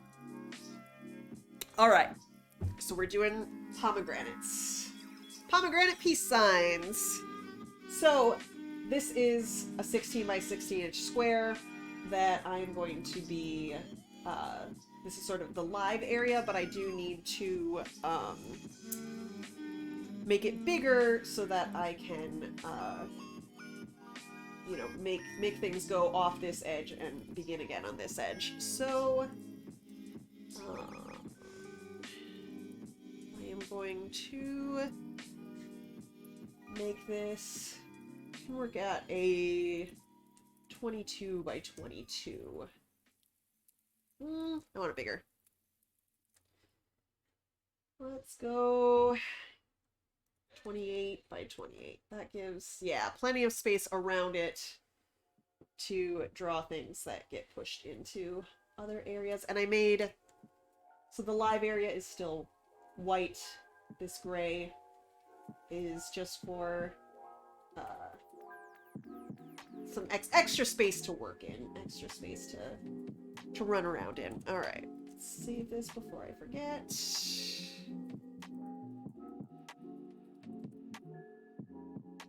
And where's my fabric?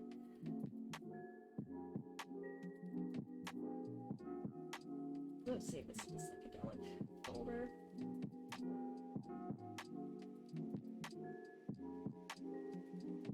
Okay. So yeah, now I get to just start drawing some of these pomegranates. So this is a really big space, 16 by 16. I want to... So essentially, I want the pomegranates to be...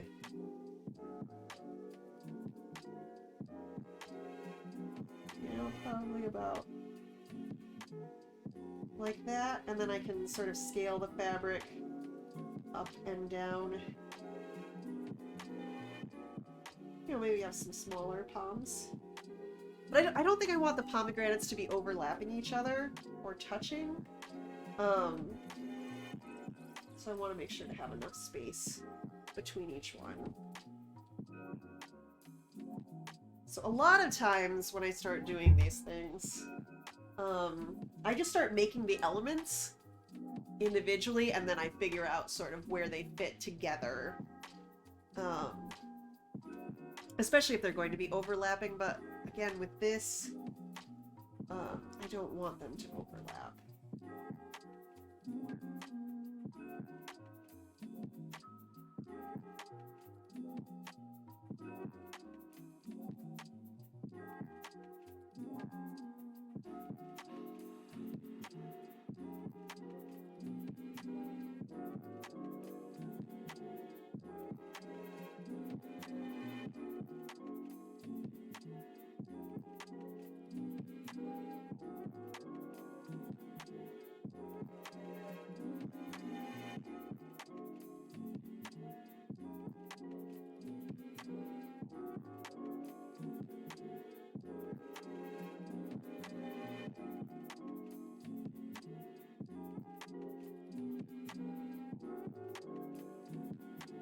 You know, I might end up actually for this one, just sort of doing, maybe it's just the same pomegranate on repeat, spun around at different times. Maybe I don't have to just redraw a pomegranate a bunch of times. Although I might actually do some that are like,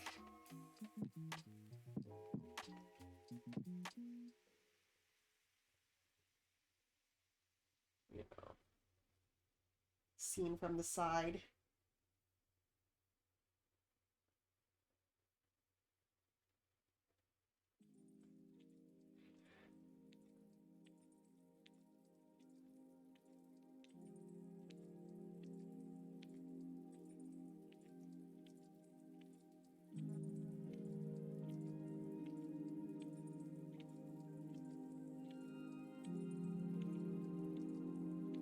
Yeah. Let's have a couple different guys. But these I am gonna add all the little seeds in there. So it's gonna be big enough to see those details without it getting too muddy.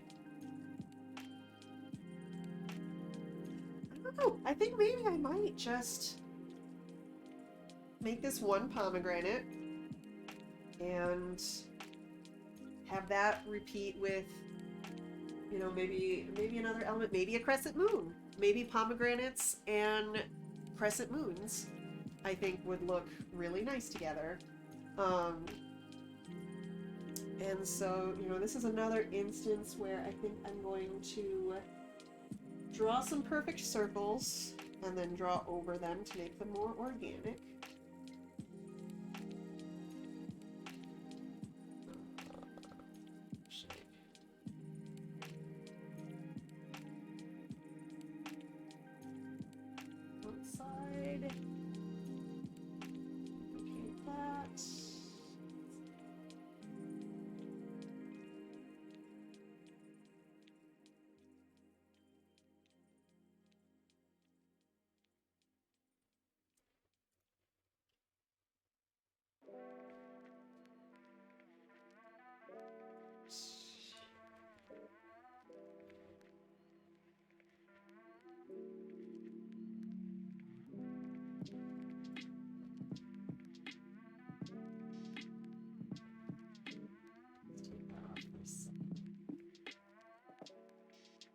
So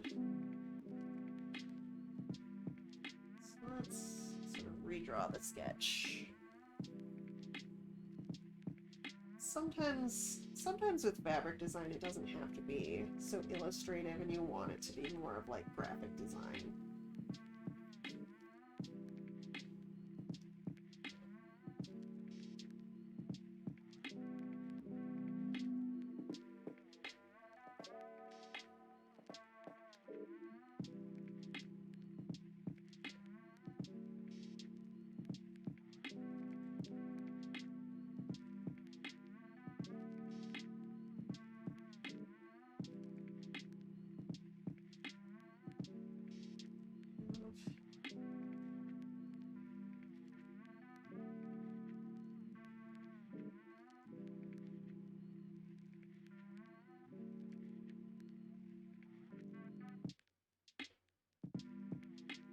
Alright.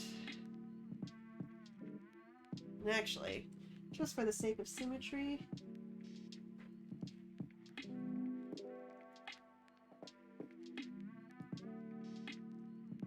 there.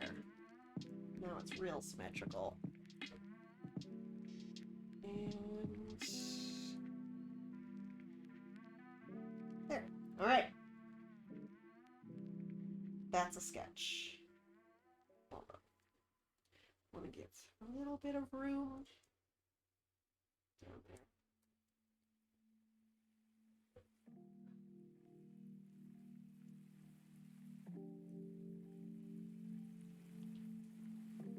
Cool. All right, that's a sketch. We've got a sketch.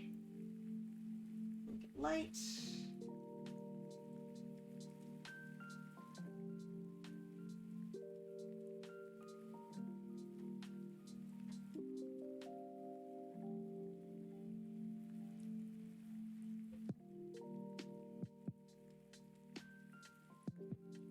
Brush. It's a big,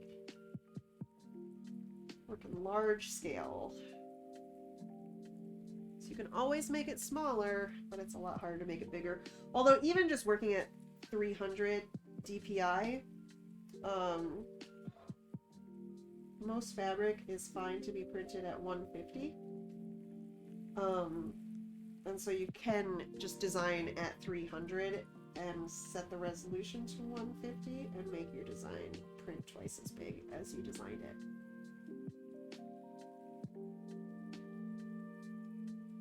Because fabric only has so many threads in it that, you know, if it only has 200 threads a square inch, then 300 dots per inch isn't really going to even show up.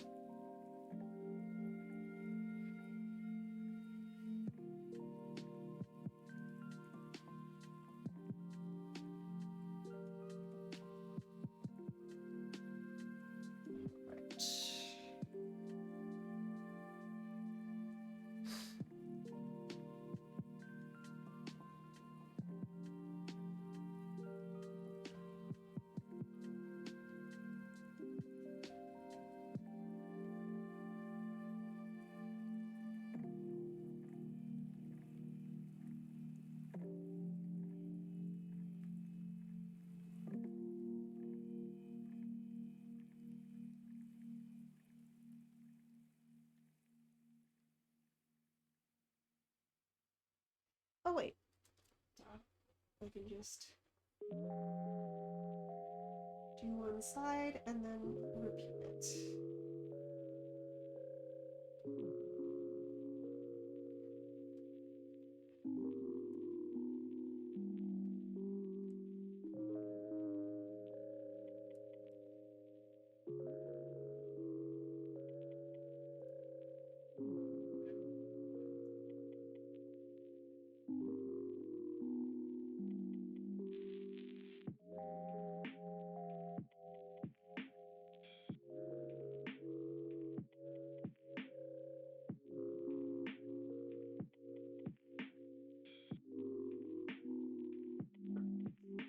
Fill it in with a bunch of little circles.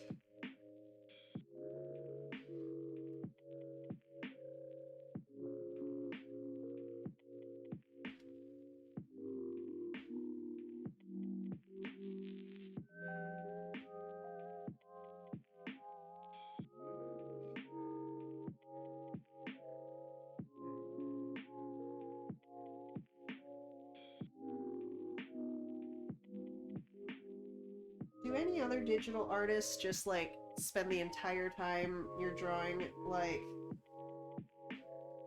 with your thumb hovering over the undo button? Just never not touching it?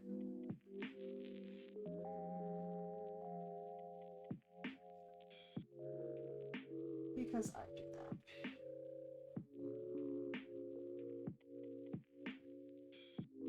It's looking more like fish scales almost.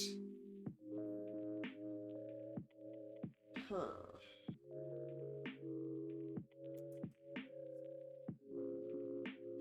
I'm trying to think of how I want to do this. I almost feel like this is too...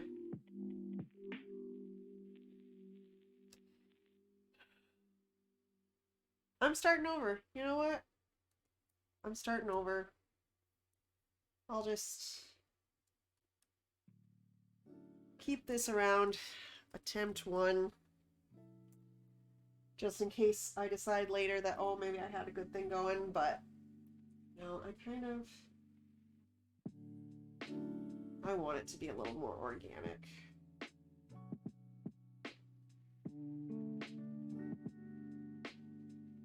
I also do want to have some pomegranates that are, you know, pomegranates get juicy. So we want to be able to draw some juices flowing out of these.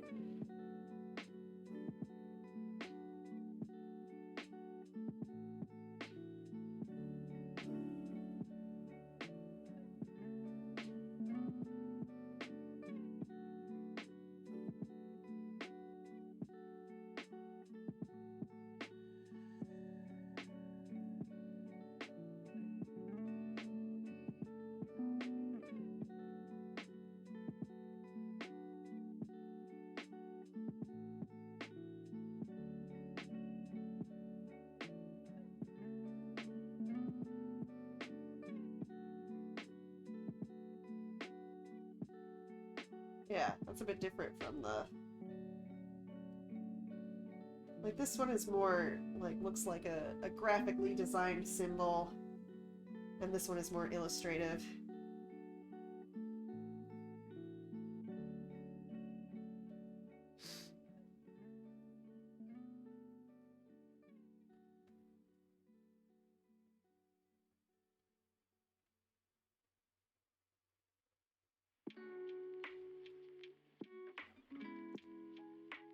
Sometimes just... yes, Alex, I would like a burger.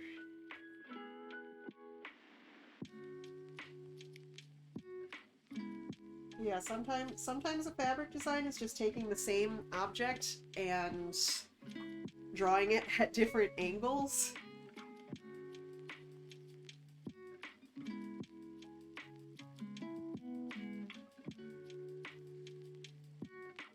I don't know, I do want it to very much look like a peace sign, though, rather than just the inside of a pomegranate. And is this still looking like a peace sign? Should I make it more peace signy? That's the part that's tripping me out, because, like, within the tarot card, you know, it's something that it is so simplified, but you can tell this is a simplified pomegranate, and then you can see the peace sign within it.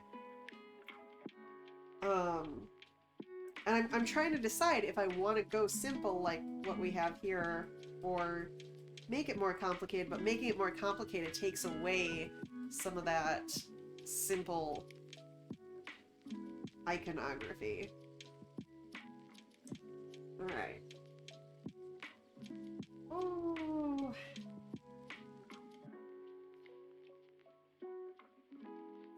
I think I'm also just working at too large of a scale, and it's intimidating me because I'm thinking about these pomegranates being really large.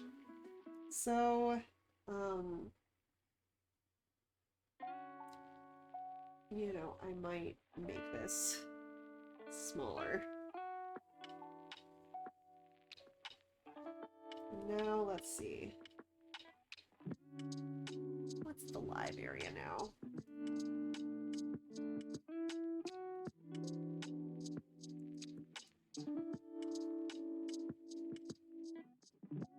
It's like 11.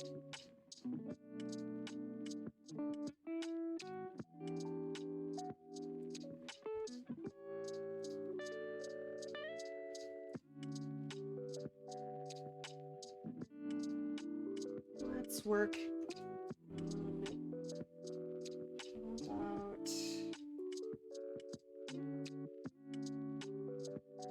I'll just do a 10-inch.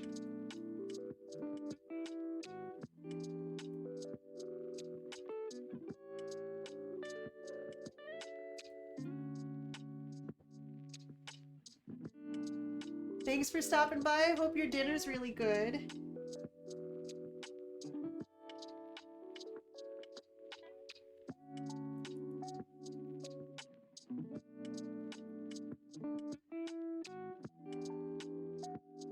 Alright, I do feel better about this now that I'm working smaller. It's really...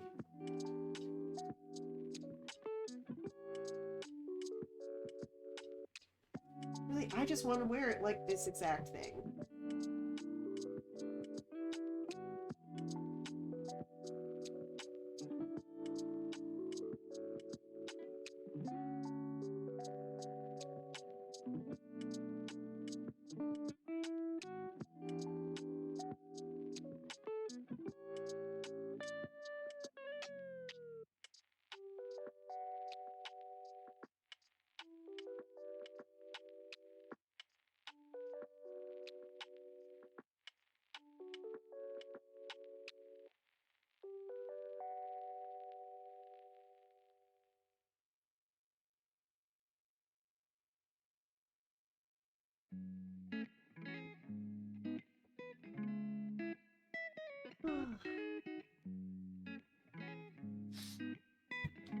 You know what? I think my brain might be a little bit drained creatively. I think I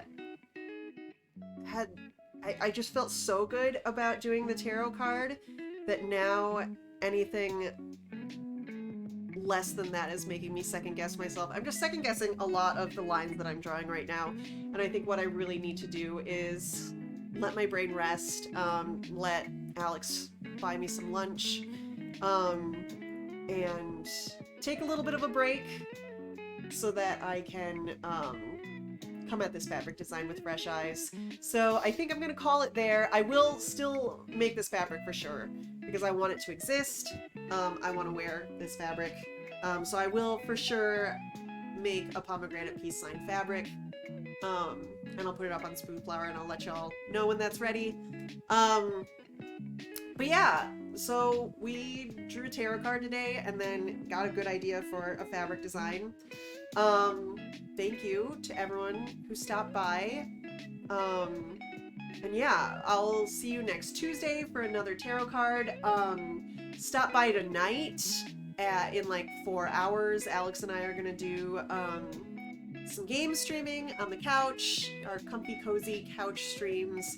What are we playing? Going Under is I think what we were gonna play tonight, which is where you're like in a failing startup trying to battle the ghosts of all the failed startups before you're like an intern.